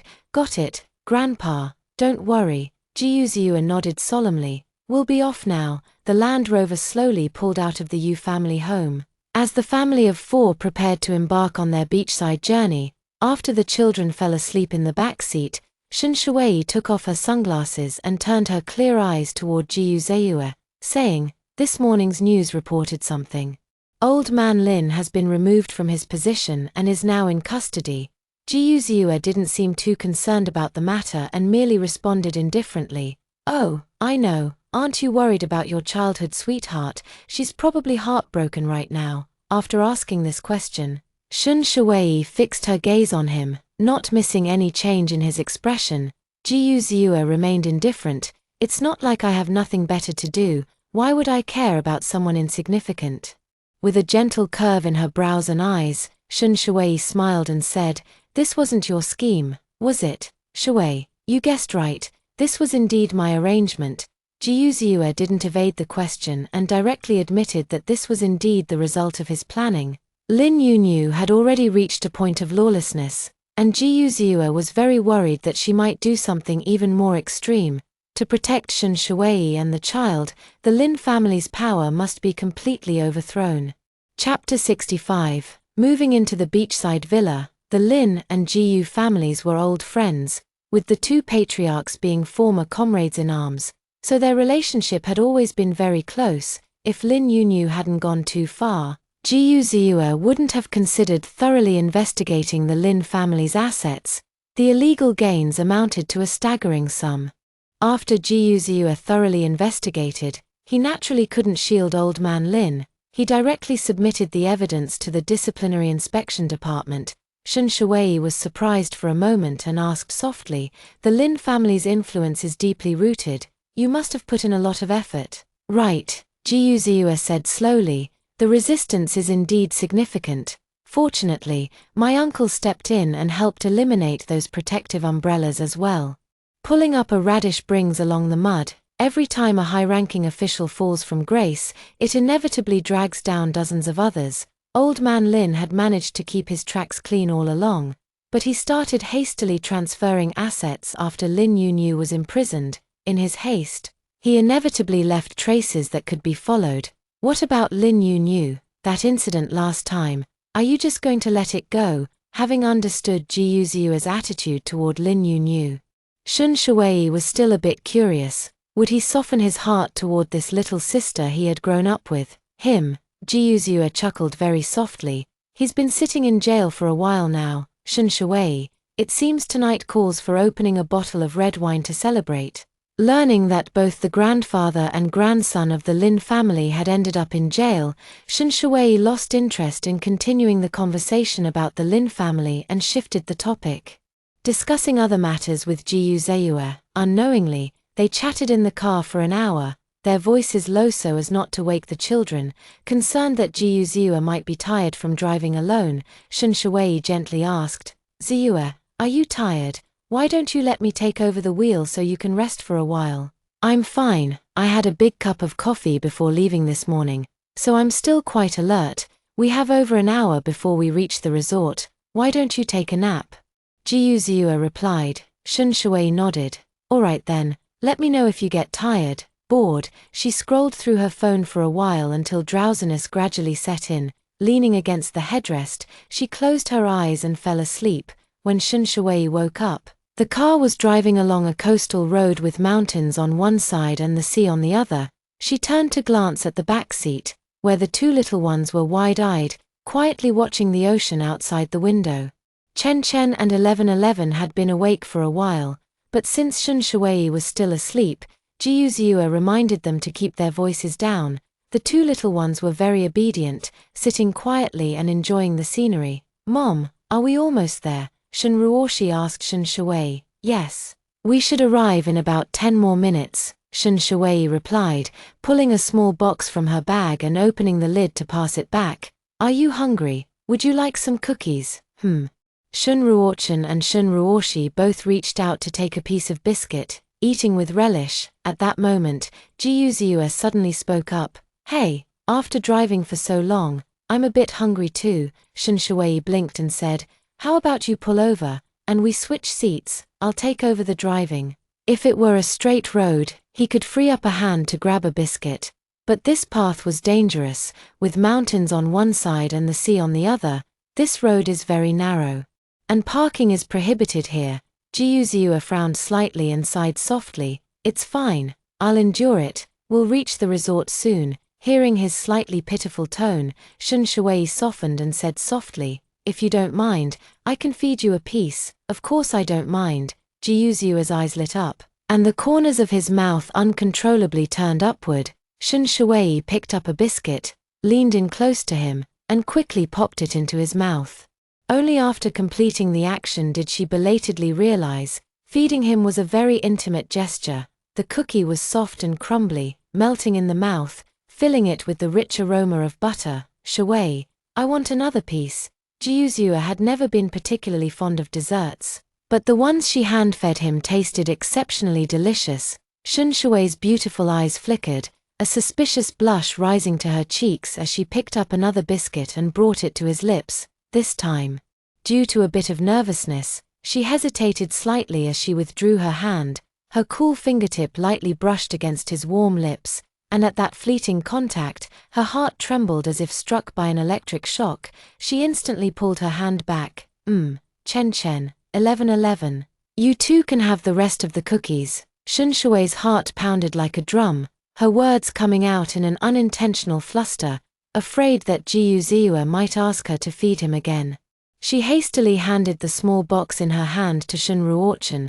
The view gradually opened up before them as the car entered a seaside villa community. The villas here were staggered at different heights, built on the hillside overlooking the sea. Not far away, there was a large private beach exclusively for the villa residents. This villa community was developed by Junfeng Group, and Jiyu Ziua had specifically reserved one villa for his family. The Jiyu family would occasionally come here for vacations, staying for a few days at a time. The car pulled into the garage of a 3-story villa. After the family of 4 got out, Jiyu Ziua walked ahead and unlocked the door using his fingerprint. The villa was decorated in a minimalist European style, exuding exceptional taste in every detail. Jiyu Ziua first gave the mother and children a tour of the villa. It wasn't overly large, with 5 rooms on each floor. The basement level housed a home theater and a wine cellar. Although it was just a vacation home and the Jiyu family didn't visit often, hourly cleaners came daily to maintain it. Every room was spotless, ready for occupancy at any time. Mom, every room has a view of the sea. Shun Ruoshi happily leaned on the windowsill, gazing at the azure ocean. Yes, that's right. So which room would you and your brother like to stay in? Shun Shui asked. The 2 children are still young. And Shun Ruoshi is afraid to sleep alone. So for now, the siblings share a room, each sleeping in their own bed. Shun Shui plans to wait until the children turn 4 before gradually letting them sleep in separate rooms. Shun Ruochen said casually, I don't mind which room I stay in, let my sister choose. Shun Ruoshi looked up at Shun Shui and said in a clear voice, Mom, I want the room at the very end of the 3rd floor. Shun Shui nodded. Sure, then I'll stay in the room next to yours. After choosing the rooms, Jiyu Ziua placed the suitcases in their respective rooms. At noon, the family of 4 had a Cantonese meal at a restaurant near the villa area and took a leisurely walk back after the meal. Shun Shui let the 2 children take a nap first. When they woke up, they could go to the beach to play in the water and sand. Chapter 66. Stargazing together. In the afternoon, while the 2 little ones were napping, Shun Shui brewed a pot of tea, curled up on the soft sofa, and flipped through the book she had brought along. Seeing Shun Shui reading, Jiyu Ziua didn't disturb her and went straight upstairs to the study to handle some work matters. By around 4 o'clock, Shun Ruochen and Shun Ruoshi woke up from their nap. Before Shun Shui could go upstairs, they had already changed into their swimsuits. I really can't wait to go out and have fun. Chen Chen, 11:11, play here for a while. Mommy will go change first. After saying this, Shun Shui turned and left the room. At this moment, Jiyu Ziua heard the noise, came out of the study, and also went back to his room to change clothes. Shun Shui took out her swimsuit from the wardrobe. After changing, she gathered her waist-length hair and tied it into a bun at the back of her head. A few minutes later, Shun Shui opened the door and walked out, holding 2 bottles of sunscreen in her hand. One was hers, and the other was specially designed for children. Babies, come here, apply your own sunscreen. Okay. Shun Ruochen took the children's sunscreen, squeezed a dollop onto his sister's hand, and then some onto his own. Previously, when they were abroad, Shun Shui had taken Chen Chen and 11:11 to the beach, so they knew that if they were going to play outdoors for a long time, they needed to apply sunscreen. Shun Shui was also applying sunscreen on herself, but couldn't reach the spots on her back. Chen Chen, go downstairs first and find your sand shovel and other things. Wait for us downstairs. Shun Ruochen responded with an "oh" and obediently walked out. Afterwards, Shun Shui took off the sheer cover-up she was wearing outside and asked Shun Ruoshi to help apply sunscreen to her back. Suddenly, Jiyu Ziua walked in from the door, and Shun Shui realized she had forgotten to close it. The swimsuit she was wearing wasn't a bikini, but it wasn't far from one either. The moment Jiyu Ziua saw Shun Shui, he froze in place. Her figure was simply too perfect, so perfect that it was impossible to look away. He quickly came to his senses, turned his back, and suppressed a laugh as he said, "Sorry, you didn't close the door." Shun Shui felt her cheeks grow slightly warm and asked Shun Ruoshi, 11:11, Are you done wiping? It'll be done in a moment. Shun Ruoshi squeezed out another dollop and spread it evenly across her back. After applying sunscreen, Shun Shuei put on her outer cover-up and walked behind Jiu Ziyue, poking him on the back. There's sunscreen on the table, help yourself if you need it. 1111 and I are heading downstairs first. With that, Shun Shuei quickly grabbed Shun Ruoshi's hand and hurried out as if fleeing. A few minutes later, Jiu Ziyue also came downstairs, and the family of 4, carrying buckets and shovels, stepped out of the villa's front door, following a small path downhill. They reached the private beach reserved for the villa residents in less than 5 minutes. The sand on this beach is fine and soft, and after being warmed by the sun, it feels pleasantly warm to the touch. Shun Ruochen and Shun Ruoshi immediately grabbed their shovels and buckets, crouching on the sand to dig, searching for beautiful seashells for their great-grandfather. Jiu Ziyue and Shun Shuei also joined them in the search. Wow, I found a big and beautiful seashell. Shun Ruoshi held up the seashell in her hand to show her parents and brother. It was just an ordinary seashell, but they all enthusiastically praised it, saying how beautiful it looked. Before long, they had collected nearly half a bucket of seashells in various shapes. That should be enough. Why don't you two go play something else now? Shun Shuei said to Chen Chen and 1111. I want to go swimming. I want to build a castle on the beach. Shun Shuei looked at Jiu Ziyue, who happened to glance at her at the same time, their eyes meeting. In the end, each accompanied one child. Shun Shuei went swimming with Shun Ruoshi, while Jiu Ziyue helped Shun Ruochen build the castle. Before getting into the water, Shun Shuei gave a concerned reminder. 1111, once we're in the water, don't swim too deep or go too far from mommy. Understood, mommy. Shun Ruoshi put on her swimming goggles, followed Shun Shuei into the water, and began swimming gracefully. While swimming, Shun Shuei kept a close eye on Shun Ruoshi's movements, as the child's safety was the top priority. The father and son left on the beach were enveloped in an unusually quiet atmosphere. Jiu Ziyue knew that although Shun Ruochen was still young, he was both intelligent and independent-minded. He watched quietly as Shun Ruochen worked, stepping in to lend a hand only when needed. Shun Ruochen controlled the ratio of water to sand perfectly, creating a mixture that was ideal for building sturdy, well-bonded castles. Jiu Ziyue asked curiously, Chen, the ratio of these sands is just right. How did you do it? Because I looked it up online. Shun Ruochen replied as he steadily built the castle walls. Jiu Ziyue thought to himself, indeed a smart kid, even preparing in advance by doing research. Children have limited stamina. Shun Ruoshi swam for less than half an hour before starting to feel tired. After the mother and daughter walked onto the beach, Shun Ruoshi ran up to Shun Ruochen, wanting to join them in building the sandcastle. 1111, no, don't come and ruin it. Shun Ruochen looked nervous, afraid his sister would damage his castle. Shun Shuei quickly approached and gently pulled Ruoshi aside, saying softly, 1111, that one is daddy and your brother's project. How about mom builds another one with you over here? Okay, I want to build a bigger castle than brothers.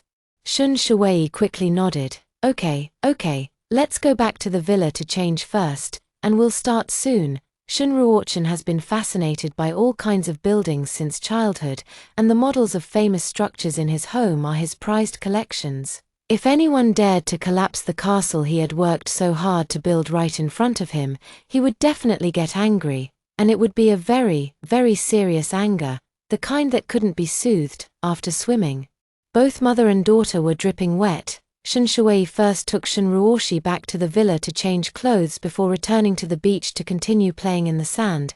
The family of 4 played on the beach until evening, building 2 castles. Shun Ruoshi's was much smaller, while Shun Ruochen's was quite impressive, a miniature version of a medieval castle. After washing up and changing clothes at the villa, they went out again and headed to a nearby seafood restaurant.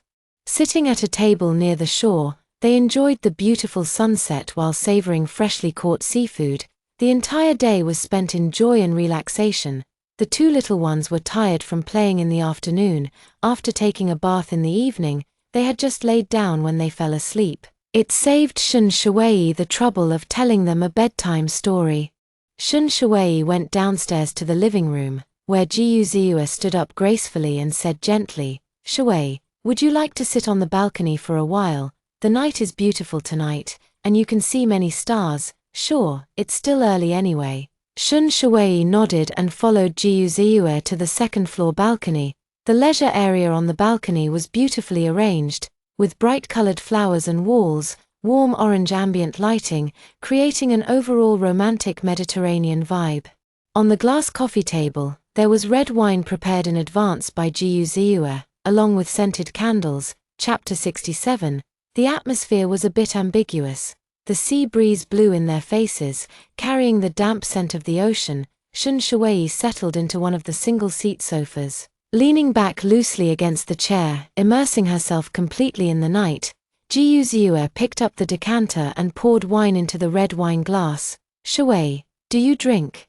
There's mineral water in the cabinet next to you. I'll get it for you in a moment." "Sure, pour me a glass of red wine." On such a leisurely occasion, Shun Shuwei also wanted to have a small drink. Yes, just a small drink. Shun Shuwei reminded herself inwardly that she must not get drunk this time. Last time she got drunk in front of Jiyu Ziyue, although he didn't elaborate on her drunken state, she could fully imagine it. She had probably lost all sense of dignity by then. Shun Shuwei looked up at the night sky, where the thick, ink-like darkness was dotted with stars shining like dazzling diamonds. She reached out to pick up the wine glass, clinked it with Jiyu Ziyue's, and said to him in a soft voice, "It's been a long time since I had such a leisurely vacation. You arranged it very well." "Thank you, Tilda." Jiyu Ziyue's eyes were as deep as the sea, and the corners of his thin lips curved slightly. "You're welcome, as long as you're happy." "Yes. The children also love going to the beach. When we were abroad, I often took them there in the summer." This was the first time Shun Shuwei mentioned her life abroad in front of him. Jiyu Ziyue took the opportunity to ask with concern, "Shuwei, how have you been these years abroad?" Shun Shuwei placed the wine glass to her lips, took a small sip, and then replied, "I've been doing quite well, with two adorable children by my side. No matter how tired I am, my heart is always full of joy." Though she made it sound effortless, Jiyu Ziyue knew that she had been juggling jewelry design commissions while raising two children abroad, often working late into the night before getting any rest. "I'm sorry I wasn't there for you and the children when they were born, or during these past few years to take care of all three of you." Shun Shuwei was slightly surprised, not expecting Jiyu Ziyue to apologize to her. She gave a light laugh. "You really don't need to feel sorry for me. After the divorce, I finally felt like I was truly living. I have my own career now, and a direction in life. Before that, Shun Shuwei was beautiful. Yes, but she was merely a puppet being controlled. After her mother passed away, it was as if Shun Shuwei's soul had been drained away as well. She lived in a daze. Holding no hope for the future, Shun Yuhong told her to enter into a marriage alliance in exchange for 500 million in investment. Without any resistance, she immediately agreed.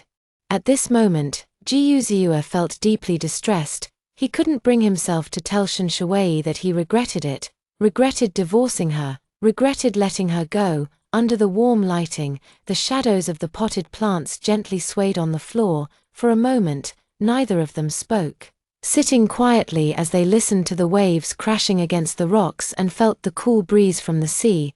"Ziyue, actually, I've noticed that you're not quite the same as before either." Shun Shuwei's soft voice drifted into his ears like a gentle breeze. Jiyu Ziyue's deep eyes fixed on her without blinking. "Oh, what do you think is different about me? I can't quite put it into words, but it's just different." A smile appeared on Shun Shuwei's face. She couldn't very well tell him. "You used to be an ice block, but now it's like the iceberg has melted, bringing spring and blooming flowers. Do you like me as I am now?" The man's voice was deep and magnetic, with a slight upward inflection at the end, carrying a lazy charm that captivated the soul. Shun Shuwei almost blurted out, "I like you." The moment she regained her composure, Shun Shuwei awkwardly explained, "To be precise, it's the kind of liking between friends." The more she tried to hide it, the more obvious it became. It would have been better if Shun Shuwei hadn't emphasized it. Her insistence only made Jiyu Ziyue realize that she wasn't entirely indifferent to him. "I see.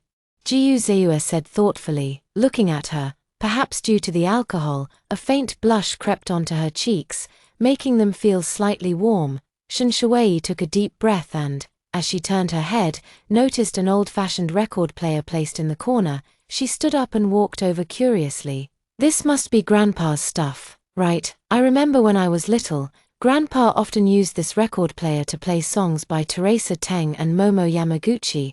Jiuzue stood up and walked over to her, saying softly, "Yes, this is Grandpa's. It's usually kept inside. Maybe it was left here to air out after cleaning and forgotten. If it gets damaged, Grandpa would definitely be upset. Let's move it inside," Shen Shuai said, looking up at him. "Do you want to listen to it? We can move it in after we're done," Shen Shuai asked in surprise. "This record player still works. I thought it was just for decoration." "It works." Jiuzue walked into the room, stopped in front of a row of walnut cabinets, and pulled out a vinyl record from a drawer. Shen Shuai glanced at the cover. It was the soundtrack from the movie *The Legend of 1900*. Jiuzue carefully placed the vinyl record on the turntable and set the needle onto it. The melodious and pleasant piano music slowly emanated from the record player. With excellent sound quality, vinyl records can preserve the original sound most completely. The piano and the sound of the waves played in harmony, inexplicably blending together. Jiuzue bent one knee slightly, leaned forward a little, placed his left hand on his chest, and extended his right hand to Shen Shuai, making a gesture of invitation. "Shuai, would you honor me with a dance?" In this moment, Shen Shuai couldn't bring herself to say anything that would ruin the mood. Her heart raced as she gently placed her hand in his palm. Jiuzue's warm palm held her slender waist with one hand while the other intertwined fingers with hers. She raised her arm, wrapping it around his back. The two danced a waltz to the rhythm of the music, their movements graceful and slow, their gazes locked together as the atmosphere grew increasingly intimate. Meanwhile, Jiuzue's eyes gradually burned with intensity. Shen Shuai's eyes shimmered with a soft, glowing tenderness. His lips inched closer as her eyes narrowed slightly, tilting her head up. At that very moment, the piano music suddenly stopped. Perhaps the record player had malfunctioned from disuse. The lively atmosphere from moments ago vanished like a soap bubble, disappearing without a trace. A flicker of panic flashed in Shen Shuai's eyes as she took a step back. Slipping out of his embrace, she stammered, "It's getting late. Maybe we should head back to our rooms and rest." With that, she turned and left, her figure quickly disappearing from Jiuzue's sight. The warmth of her touch still lingered in his palm. Jiuzue clenched his hand, his expression complex as he gazed in the direction she had left. Just a little more, just a bit closer, and he could have kissed those lips he had longed for in his dreams. After returning to her room, Shen Shuai collapsed onto the soft bed, burying her face in the blanket. She must have had too much to drink tonight, otherwise, why would she have wanted to kiss Jiuzue? Recalling her earlier moment of weakness, Shen Shuai pursed her lips and murmured, "Good thing we didn't kiss, that would have been awkward." Shen Shuai turned over and quickly fell asleep. After falling asleep, Jiuzue appeared in her dream. His gaze was tender and lingering, calling her in a husky voice. Then he lowered his head and kissed her lips. Chapter 68, May I Pursue You? Having not lived by the seaside for a long time, Shen Shuai woke up unusually early, the room still pitch black. Squinting slightly, she reached out to grope for her phone on the nightstand and glanced at it. It was still early, just past 5 o'clock. A thought crossed Shen Shuai's mind. This seemed to be just about the right time for sunrise, and she could head to the balcony to watch it now. With that in mind, she quickly got up, washed her face, skipped applying toner, threw on a jacket, and made her way to the third-floor viewing terrace. She had thought she was up early enough. To her surprise, Jiuzue was already dressed neatly, sitting on a lounge chair on the terrace, his gaze fixed on the distant horizon. Perhaps hearing the footsteps, Jiuzue turned to look. "Good morning." Shen Shuai was the first to greet him. "Good morning. You're up early too." Shen Shuai walked over and sat down beside him. "Yes. I just woke up and thought I'd come out to see if I could catch the sunrise." "You came at just the right time, neither too early nor too late." Jiuzue's eyes sparkled with amusement. Shen Shui gazed at the horizon, where the eastern sky had already revealed hues of orange and yellow. As time passed, the colors deepened and spread, gradually transforming into a vibrant orange-red. The sea churned with frothy waves, while seagulls soared gracefully above the water. She stood bathed in the morning light. After watching the sunrise, Shen Shui noticed she was still in her pajamas and decided to go back to her room to change.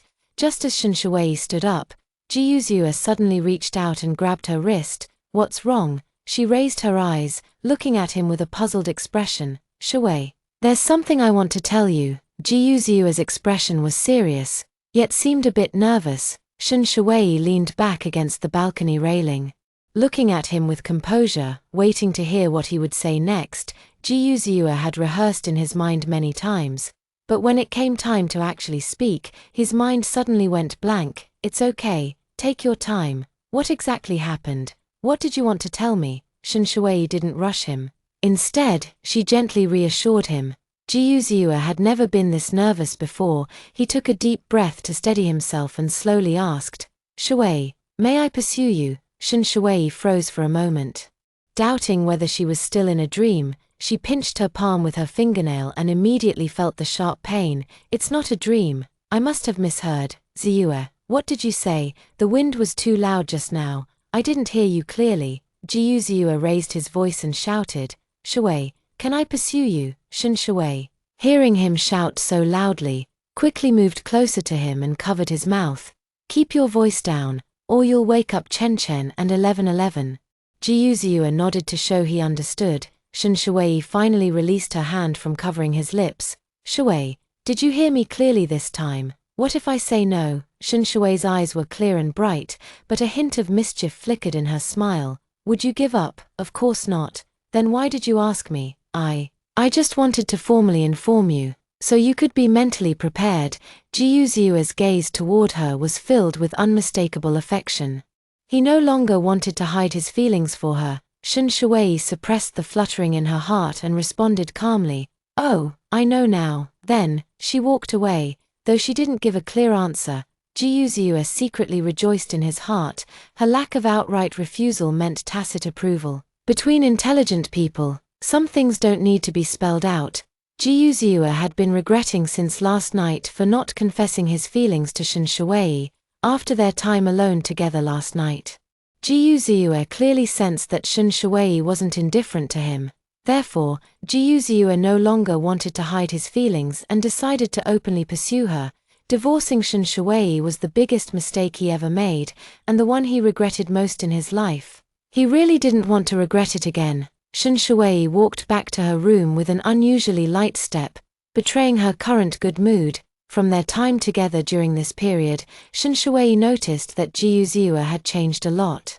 His once cold and distant demeanor had now become gentle and considerate, always thinking of her in every way. Most importantly, whether in the past or now, she seemed to have fallen for him uncontrollably. So, she didn't say anything just now. What choice she will make in the future is still uncertain to her now. It all depends on how Ji Yuzue performs. If Ji Yuzue's feelings aren't strong enough and he gives up in just a few days, then it can only prove once again that there is no fate between them. All things develop by following their natural course.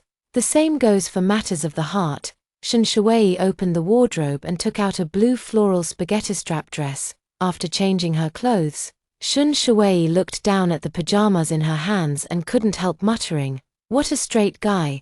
I hadn't even changed my clothes or combed my hair earlier. What kind of confession was he making to me looking like that?"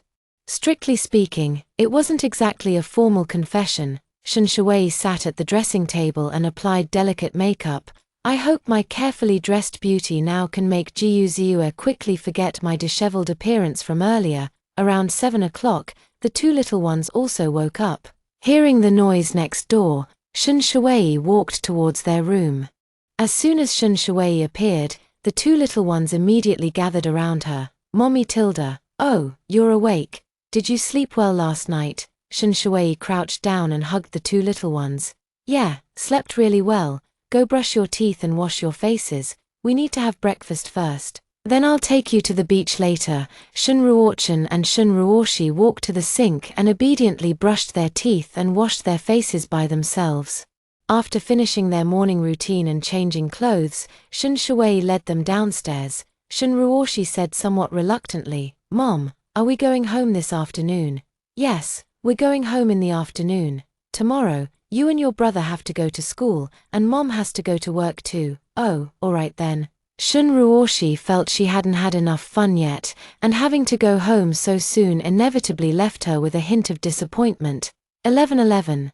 There's about a month left before your summer vacation starts. When the time comes, Daddy will bring you here to play again. Okay. Jiuzua looked at Shun Ruoshi with adoration in his eyes. Ye tilde Daddy is the best. Shun Ruoshi snuggled up to Jiuzua and showered him with a flurry of sweet compliments.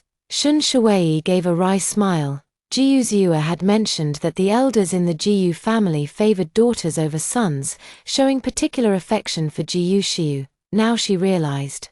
Being a doting father to daughters was hereditary. Shun Shui took Shun Ruochen's hand and said, "Let's go, we'll have breakfast in the dining room." They played by the seaside until evening before the family of four drove back to the Yu family villa. "Great-grandpa, these are the seashells we picked for you." Shun Ruochen and Shun Ruoshi presented them like treasures, each holding one side as they carried the shells to Old Master Yu. "Wonderful, wonderful. The shells you picked are so beautiful. I really like them." Old Master Yu couldn't stop smiling as he looked at the shells Chen Chen and 1111 had collected. He immediately had someone clean them and then poured them into his large fish tank. Chapter 69. The flowers Jiuzua sent. The morning was clear and bright. With not a cloud in the sky, employees of the company streamed into the UBS tower one after another. Colleagues who recognized Shun Shui greeted her warmly. "Good morning, Director Shun." "Anchem, good morning." Shun Shui nodded slightly, her delicate face radiant with a smile. After Shun Shui returned to her office, Jiang Lu clearly sensed that Director Shun was in an exceptionally good mood today. Around 9 o'clock, Jiang Lu received a call from the front desk on the first floor, saying that someone had ordered a bouquet of flowers from the florist and had it delivered to Shun Shui. Jiang Lu got up and walked into the office to relay the message to Shun Shui. Waiting for her to decide whether to accept the bouquet, hearing that someone had sent flowers, a glimmer of amusement flashed in Shun Shui's eyes, and she immediately guessed who had sent them. She looked up at Jiang Lu and said softly, "Please help me bring them up, okay?" Jiang Lu received the bouquet at the front desk on the first floor, carrying a bunch of roses. She went upstairs, passing many colleagues along the way. Everyone asked her curiously, "Assistant Jiang, are these flowers from your husband? They're so beautiful, he treats you so well." Jiang Lu replied with a smile, "They're not for me, I'm not that lucky. This bouquet is for President Shun." In less than half an hour, most of the company knew that someone had sent roses to President Shun. Place the roses next to Shun Shui's desk, and Jiang Lu thoughtfully sprays a bit of water on the petals. "President Shun, the person who sent you these flowers has excellent taste. This bouquet is quite unique. What kind of roses are these?" "This is the Juliet rose." Shun Shui turns her head to look at the Juliet rose, its petals layered in a gradient of warm orange hues. Jiang Lu says, "I think I've heard this name before. What's its flower language?" Shun Shui shakes her head, "I'm not sure about that. If you're interested, you can look it up online. I was just asking casually." Jiang Lu tidied up the documents and said with a smile, "I'll go out and get busy then." After Jiang Lu left, Shun Shui stared thoughtfully at the bouquet for a long time. The meaning of Juliet roses is protective love. They symbolize pure and sincere emotions, representing that your place in the other person's heart is unparalleled. An indescribable flutter gently brushed across her heart, and the corners of her lips involuntarily curled upward. Buzz, the phone on the desk vibrated several times. Shun Shui picked up the phone and glanced at it. Seeing a message from Jiuzua on WeChat, "Jiuzua, Shui, I hope the flowers bring you joy when you see them." Shun Shui replied, "Thank you, the flowers are beautiful." After putting down her phone, Shun Shui suddenly remembered that on her first day at work, she had received 2 bouquets of flowers. One of them came with a card. It was from Sheng Huinan. Another bouquet was also Juliet roses, without a card, sent anonymously. Presumably, that bouquet was sent by Jiyu Zayua. Jiyu Zayua had already taken her to heart back then. Before, when he would appear around her intentionally or unintentionally, she thought it was just because he wanted to see the children.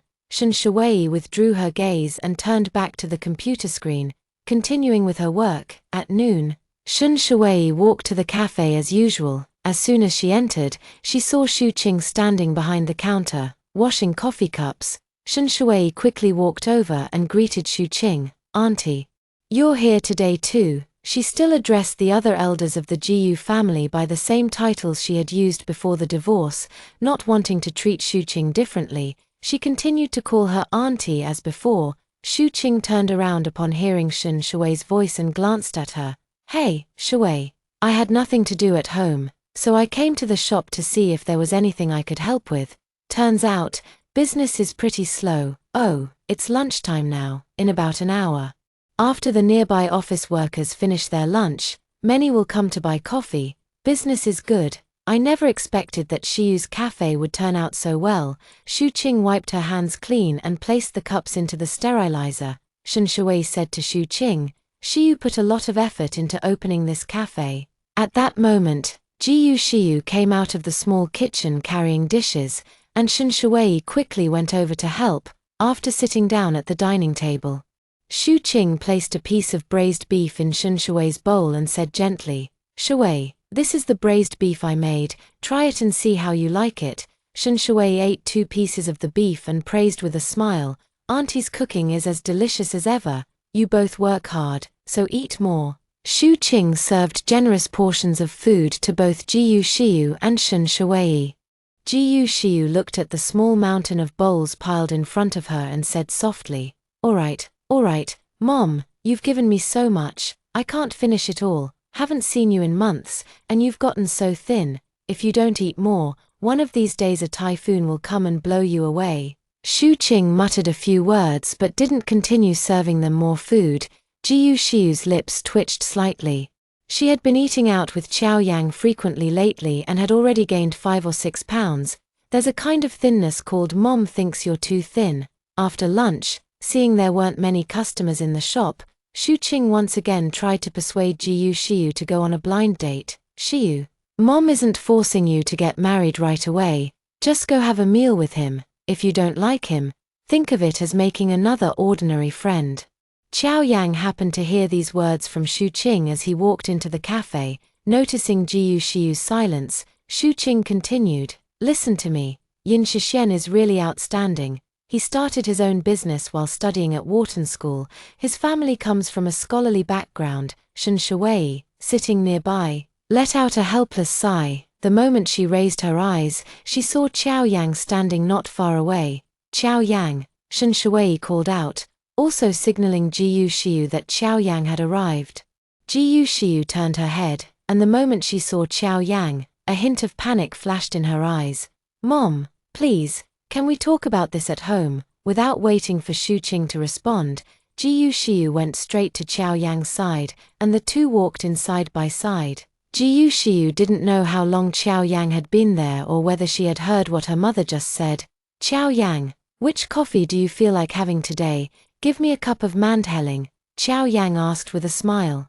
"Is that lady your mother?" "Yes, that's right. She came back to Haicheng for the Dragon Boat Festival and wanted to spend more time with me, so she stayed a bit longer." Wanting to spend more time with Jiyu Shiyu was just an excuse. The real reason was to set her up on a blind date. Qiao Yang stared at her intently. "Wharton School of Business, that's a good school." He really heard it. Jiyu Shiyu's face turned slightly red as she whispered, "Don't listen to my mom's nonsense. I would never go on a blind date." Xu Qing glanced in their direction. Though she couldn't hear what Jiyu Shiyu was saying to him, a sweet smile never left her face. "Oh my, the girl is blushing." A woman's intuition told Xu Qing that Jiyu Shiyu might have taken a liking to this gentle and handsome man. "Shuwei, is this a regular customer at the shop? Do you know him?" Shen Shuwei nodded and said to Xu Qing, "His name is Qiao Yang. He's the deputy general manager of our company, kind, steady, and highly capable. Right now, he's practically my right-hand man. Hearing Shen Shui speak so highly of him, Shu Qing thought Xiao Yang seemed quite impressive and had a very good first impression of him.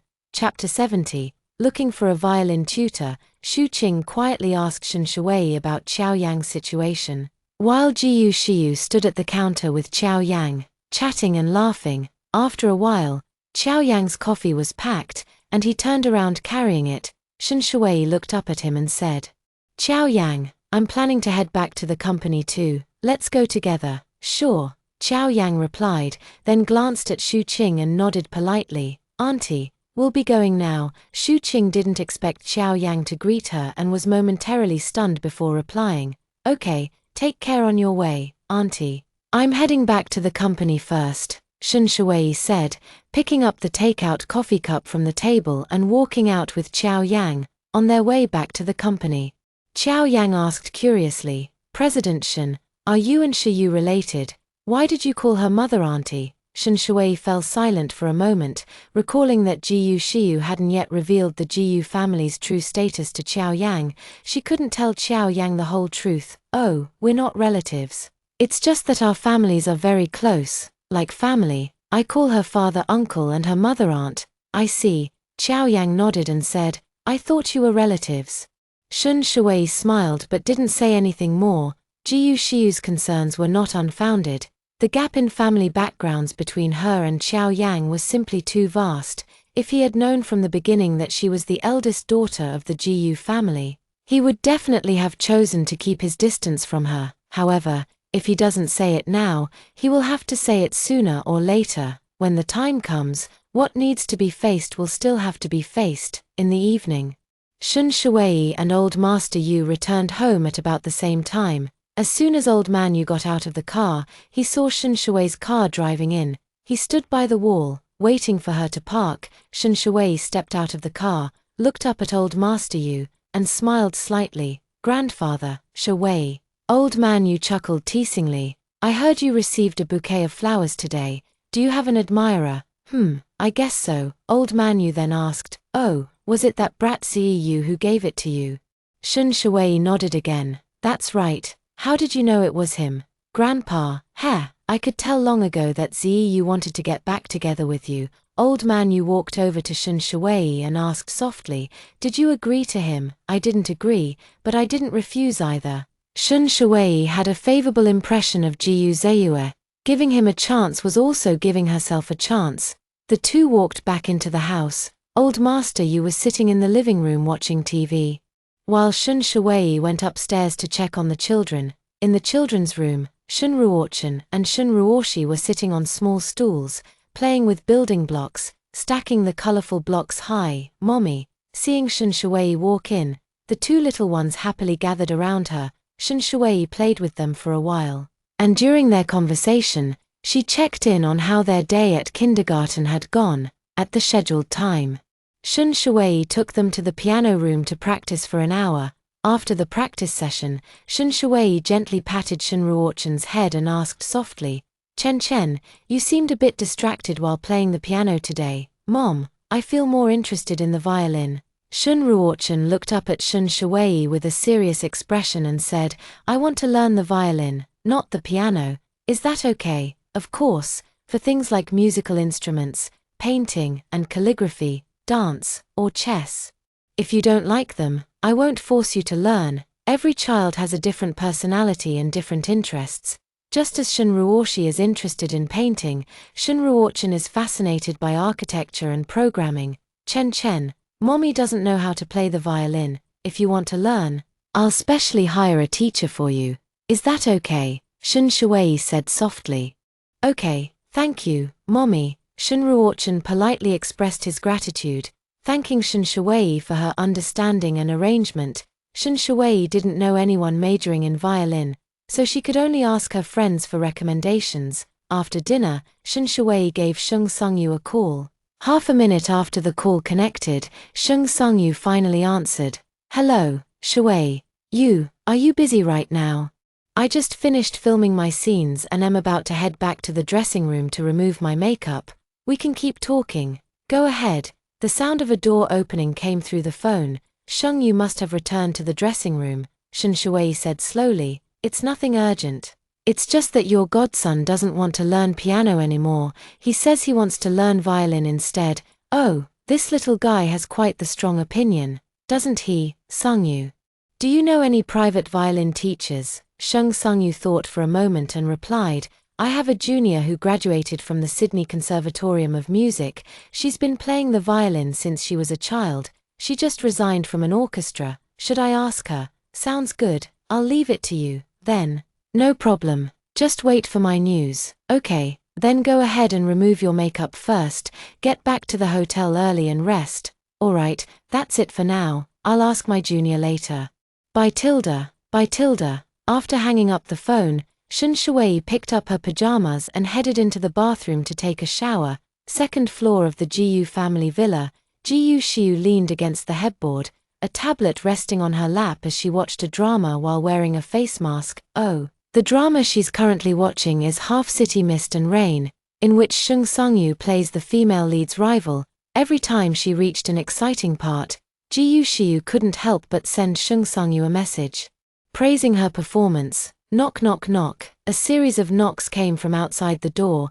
Jiyu Shiu paused the playback, then got up and walked over to open the door. The door opened, and Shu Qing walked in carrying a cup of milk. Shiu, I warmed up a cup of milk for you. Drink it before you go to sleep. Okay, got it. Jiyu Shiu responded, and Shu Qing placed the milk on the table before sitting down on the edge of the bed, as if she still had something to say. Mom, is there something else? Jiyu Shiu asked directly. Shiu, I've thought about it. If you don't want to go on the blind date, then forget it. Jiyu Shiu blinked, somewhat incredulous. Really, you won't force me to go on blind dates anymore? Shu Qing nodded firmly. Yes, I'll be leaving for the military compound in a few days. Mom, I don't want you to go. Jiyu Shiu removed her face mask and hugged Shu Qing, acting like a child as she clung to her. Shu Qing gently stroked her daughter's long hair and said, There's nothing we can do about it. Your father can't manage without me. He called yesterday complaining that he's lost about 7 or 8 pounds in the past 2 weeks. Alright then, I'll spend the next few days at home keeping you company. Shiu, Mom sincerely hopes you can be with someone you truly love. If you meet someone you like, don't let them slip away. Understand? Millimeter. I know, don't worry, Mom. The tight restraint on her head was finally loosened.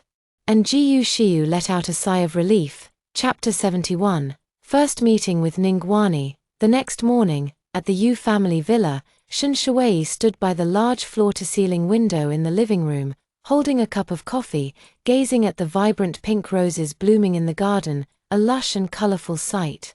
Her phone on the coffee table vibrated several times in succession.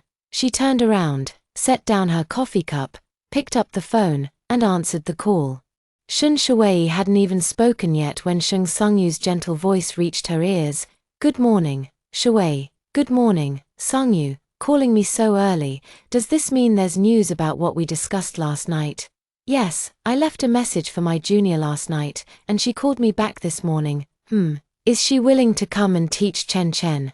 Shun Shui knew that some people in the arts can be quite proud and might not be willing to work as a tutor. She said she could consider it. But she wants to talk to the child's parents in person. I think she probably wants to meet the child as well, to see if the child genuinely likes the violin. Sure, that's no problem at all. Shun Shui could understand this consideration. If the child wasn't truly interested in learning the violin, the child would find it exhausting to learn, and the teacher would find it even more exhausting to teach, a complete lose-lose situation. Then I'll send you her contact information. You can arrange a time and place to meet with her, Shung Sungyu continued. That's all for now, I need to head to the set. Alright, go ahead with your work. After hanging up the phone, she immediately received a message from Shung Sungyu, who sent a name and contact information. Ningguani, what a beautiful name. Shun Shui saved the phone number in her contacts, then walked to the dining room with her phone. Chen Chen, 11:11. Have you finished breakfast? We need to get ready to leave. Or we might be late. Millimeter, we've finished eating. Hearing Shun Shui mention they might be late, Shun Ruochen and Shun Ruoshi quickly washed their hands, grabbed their little backpacks, and got ready to head to kindergarten. Shun Shui first drove the children to school before heading back to the company. It was exactly 9 o'clock when she walked into the office. Shun Shui put down her bag and went straight to the meeting room with her notebook. 2 hours later, after finishing her meeting, she returned to find another bouquet of flowers on her desk. Director Shun, this bouquet is also from the same person as yesterday, so I had it brought up directly, Jiang Lu said. Shun Shui nodded slightly. Yes, it's fine, you can go ahead with your work for now. Today's delivery was a bouquet of sunflowers, their bright yellow hue adding a touch of warmth to the otherwise monotonous office. Shun Shui picked up her phone and, just like yesterday, said a simple thank you. After lunch, Shun Shui finally found time to call Ningguani. The phone rang 4 or 5 times before someone answered. Shun Shui said in a soft voice, "Hello, Miss Ning." "Hello," Ningguani asked with a puzzled tone. "May I ask who you are?" "My surname is Shun. I'm Sang Yu's friend and also the parent of the child looking for a violin tutor." Ningguani made an understanding sound. "Miss Shun, when would you be available to meet and discuss this? Are you free to come to my place at 6 this afternoon? You can bring the kids along too, so they can meet and get to know each other." "Sure, no problem, just send me the address." Since it was Shun Sangyu who made the introduction, Ningguani felt completely at ease meeting at home for the first time. "Let's add each other on WeChat later. Is your WeChat ID your phone number?" Shun Shui asked. "Yes, it is, then let's chat directly on WeChat." "Okay, see you this afternoon." After adding each other on WeChat, Shun Shui sent the address over and mentioned that they could arrange for a driver to pick her up. "Ningguani, no need to trouble you. I can go there on my own." Shun Shui, "Alright." After sending the message to Ningguani, Shun Shui also called the housekeeper and said that if Ningguani arrived early, she should be invited to sit in the living room for a while. Because she had arranged to meet someone at home, Shun Shui left work on time today and arrived home before 6. As soon as she stepped through the villa's gate, Shun Shui saw a young and beautiful woman sitting in the living room, and she quickly walked over.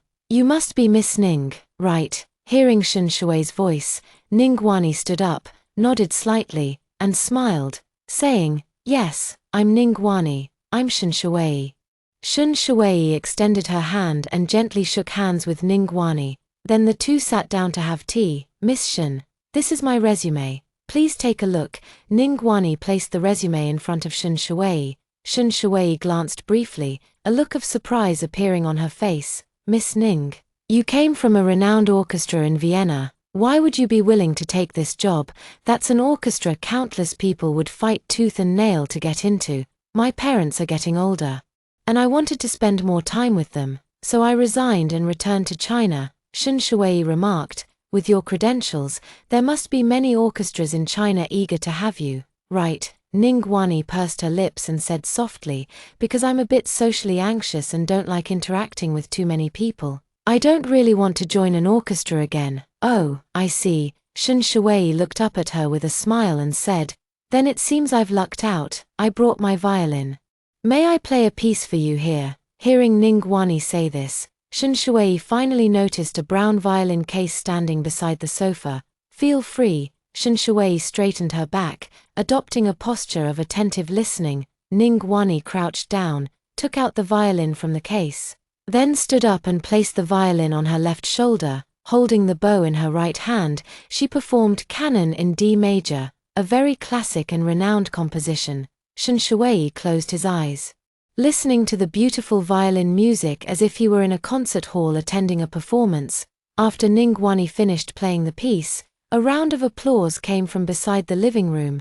Shun Shui and Ningguani turned toward the sound and saw Grandpa Yu and Shun Rui standing not far away, applauding Ningguani's performance. In Shun Rui's eyes, besides admiration, there also seemed to be a hint of awe. They walked over, and Old Man Yu asked with a beaming smile, "Shui, is this the violin teacher you invited? The piece just now was played beautifully." "Grandpa, we're still talking. Nothing's been decided yet." Shun Shui quickly introduced them. "Miss Ning, this is my grandfather. You can call him Old Man Yu. This is my older brother, Shun Rui." "Grandpa, brother. This is Miss Ning. If she's willing, she'll become Chunshan's violin teacher." After exchanging greetings, Shun Ruochen and Shun Ruoshi also came downstairs upon hearing the voices. Shun Ruoshi asked curiously, "The violin piece just now was so beautiful, Mom. Was it from the TV?" Shun Ruochen quickly noticed Ningguani and the violin by her side. He said, "It must have been this teacher who played just now, right?" Chen Chen is right. Shun Shuwei pulled the two children closer. Chen Chen. 11:11. This is Teacher Ning. Shun Ruochen and Shun Ruoshi obediently greeted. "Hello, Teacher Ning tilde." Ningguani waved at them. Chen Chen. 11:11. Hello there. Shun Shuwei arranged for Ningguani to have a private chat with Shun Ruochen. She didn't know what they discussed, but after the conversation, Ningguani agreed to become Shun Ruochen's violin teacher. Chapter 72. The stepmother gave birth to a son. At 7 in the evening.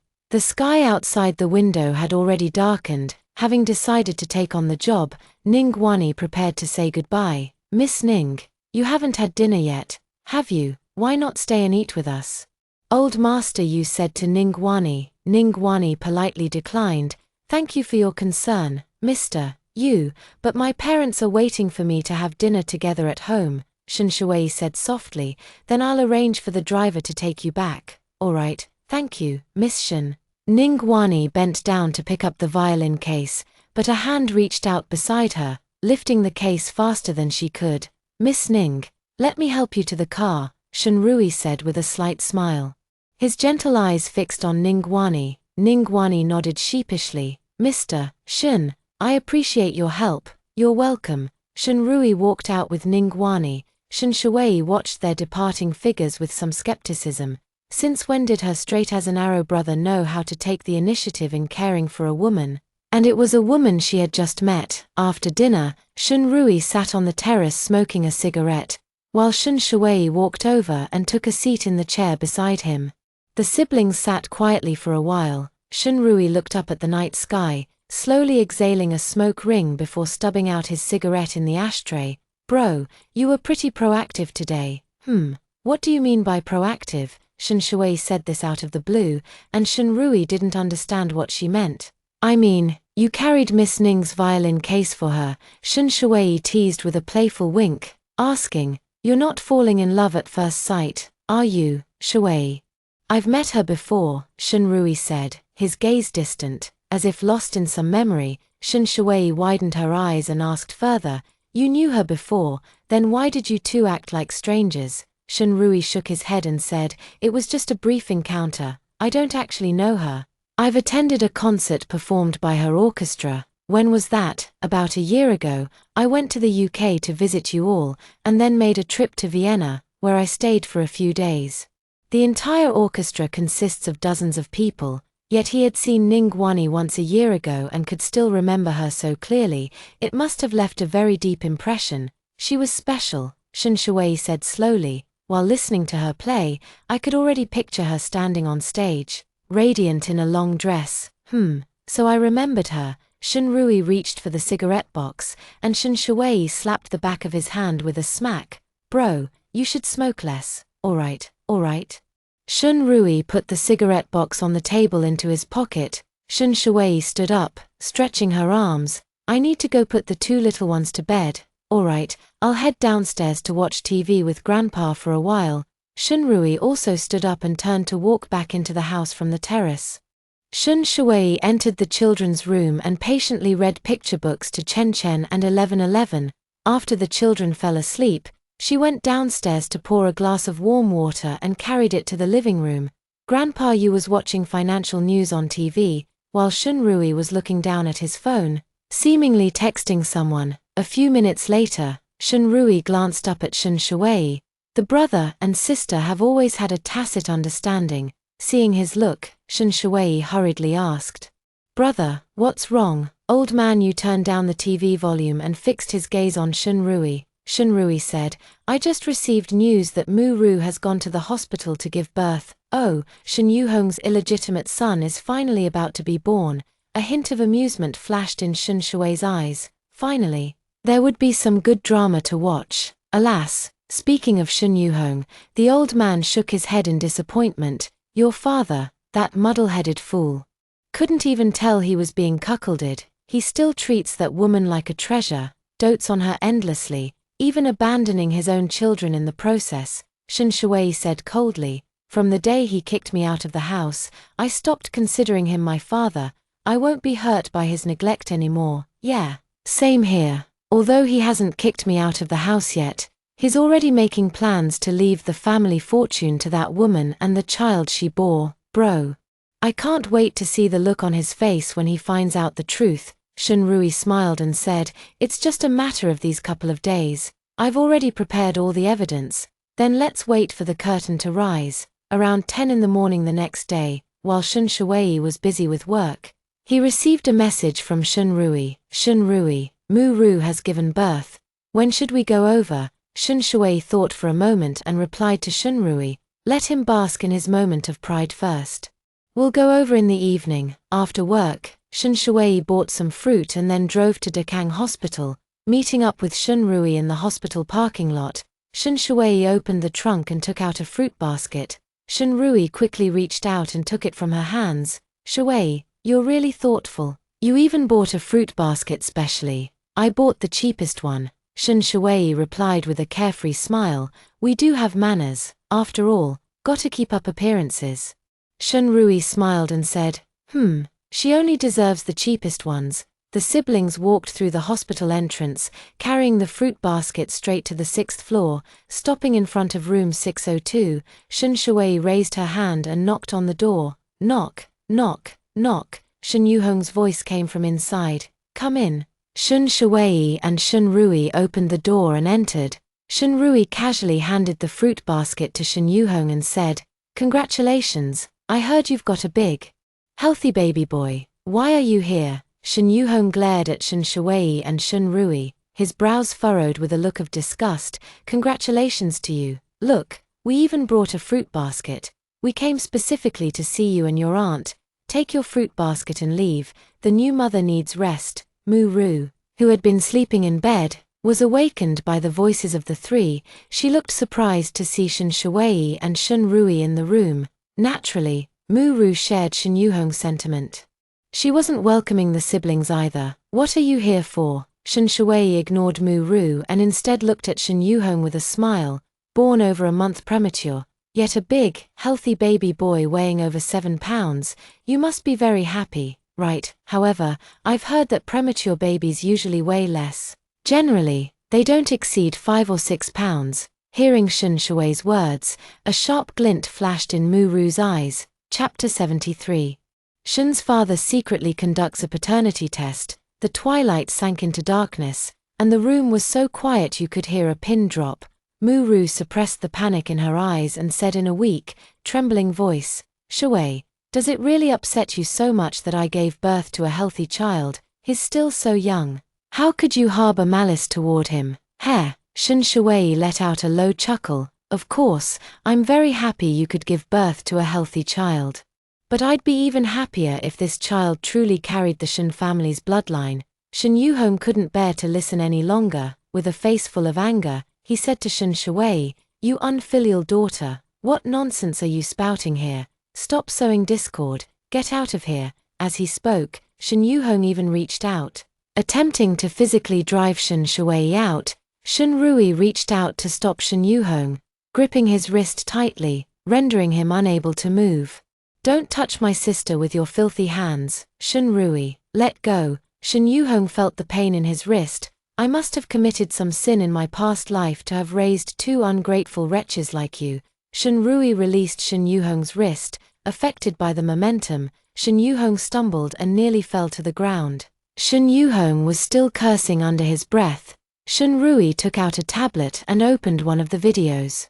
The footage in the video showed Mu-Ru passionately kissing a man in a narrow alley. Her belly was noticeably swollen, making it clear the video was recent. Upon seeing the video, Shun Yuhong quickly fell silent. He took a few steps forward, as if unable to believe his eyes. How could Mu-Ru possibly betray him? After one video finished playing, Shunrui immediately played several more, all showing Mu-Ru secretly meeting with that man.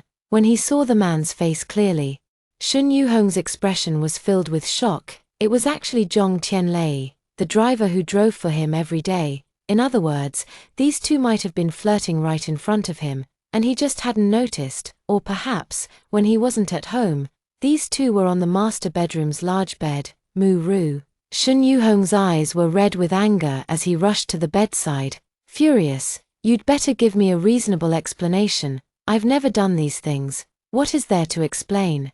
Moo-roo said calmly. Yu-hong, you have to believe me. The person I love most in this life is you. How could I possibly be with another man? What about these videos? They must be edited videos. There's some technology called. Moo-roo paused, then quickly remembered. Oh, right, it's called AI face swapping. This technology can replace faces in videos. Shun Yu-hong asked suspiciously. Are you sure it wasn't you? Moo-roo's expression was calm as she shook her head. Of course it wasn't me. Clearly, Shun Yu-hong's expression softened considerably, as if he believed Moo-roo's explanation. With today's advanced technology, videos and images can be photoshopped without leaving a trace. Shun Shui curled her lips and couldn't help but let out a mocking laugh, saying sarcastically, the deep affection between you two is truly touching to watch. Shun Rui also curled his lips into a mocking smile and said to Shun Yu-hong, just a friendly reminder, there's a medical technology called DNA paternity testing. If you're worried about being cheated on, a simple test will clear things up, Shun Shui added. By the way, you might want to check your bank statements when you have time. Evidence of this woman transferring assets has already been sent to your email. After saying these words, the siblings turned and walked out. Everything that needed to be said has been said, believe it or not. All the evidence has been laid out on the table. If Shun Yu-hong still chooses to believe Moo-roo, then Shun Shui and Shun Rui will no longer bother with the Shun family's mess. After the siblings left, the room remained silent for quite a while. Moo-roo hung her head low, tears falling pat-pat, looking both pitiful and innocent. Rua, don't cry, don't cry. Shun Yu-hong sat by the bed, wiping away her tears. Yu-hong, I really didn't do those things. A few years ago, when we had that car accident, I didn't hesitate to shield you. For you, I wasn't even afraid of death. How could I possibly betray you? I believe you. Shun Yu-hong reached out and pulled Moo-roo into his embrace. I know Shun Rui and his sister just don't want to see anyone competing with them for the family inheritance. That's why they fabricated all this evidence. Moo-roo tilted her head up and kissed Yu-hong's cheek. Thank you, Yu-hong. Before long, Moo-roo fell into a peaceful sleep. Shun Yu-hong took advantage of this time to quickly pluck a few strands of the baby's lanugo hair, placed them in a small bag, and prepared to take it for a paternity test. The baby seemed to wake up from the pain and cried loudly several times. Moo-roo woke up quickly upon hearing the baby's cry, thinking the baby was hungry, and asked Shun Yu-hong to bring the baby to her for feeding. Aren't you hungry? Why aren't you drinking your milk? How strange. Moo-roo murmured softly. Shun Yu-hong guiltily touched the tip of his nose and said, I'm a bit hungry, so I'll go out for a meal first. If you need anything, just press the call button. The nurse will come. Millimeter. Go ahead. Moo-roo didn't even look up, merely waving her hand. Shun Shui and Shun Rui left the hospital and went to a nearby restaurant for a meal. After sitting down and ordering, Shun Rui smiled and asked, Shui, do you think he'll believe the evidence or Moo-roo?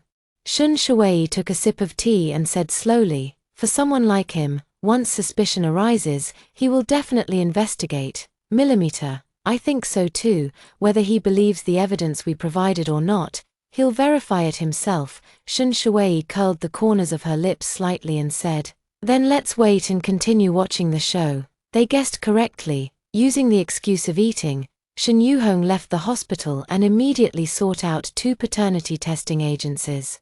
Shun Yu-hong spent a large sum of money to expedite the test results. To be on the safe side, he decided to have the tests conducted by 2 different institutions.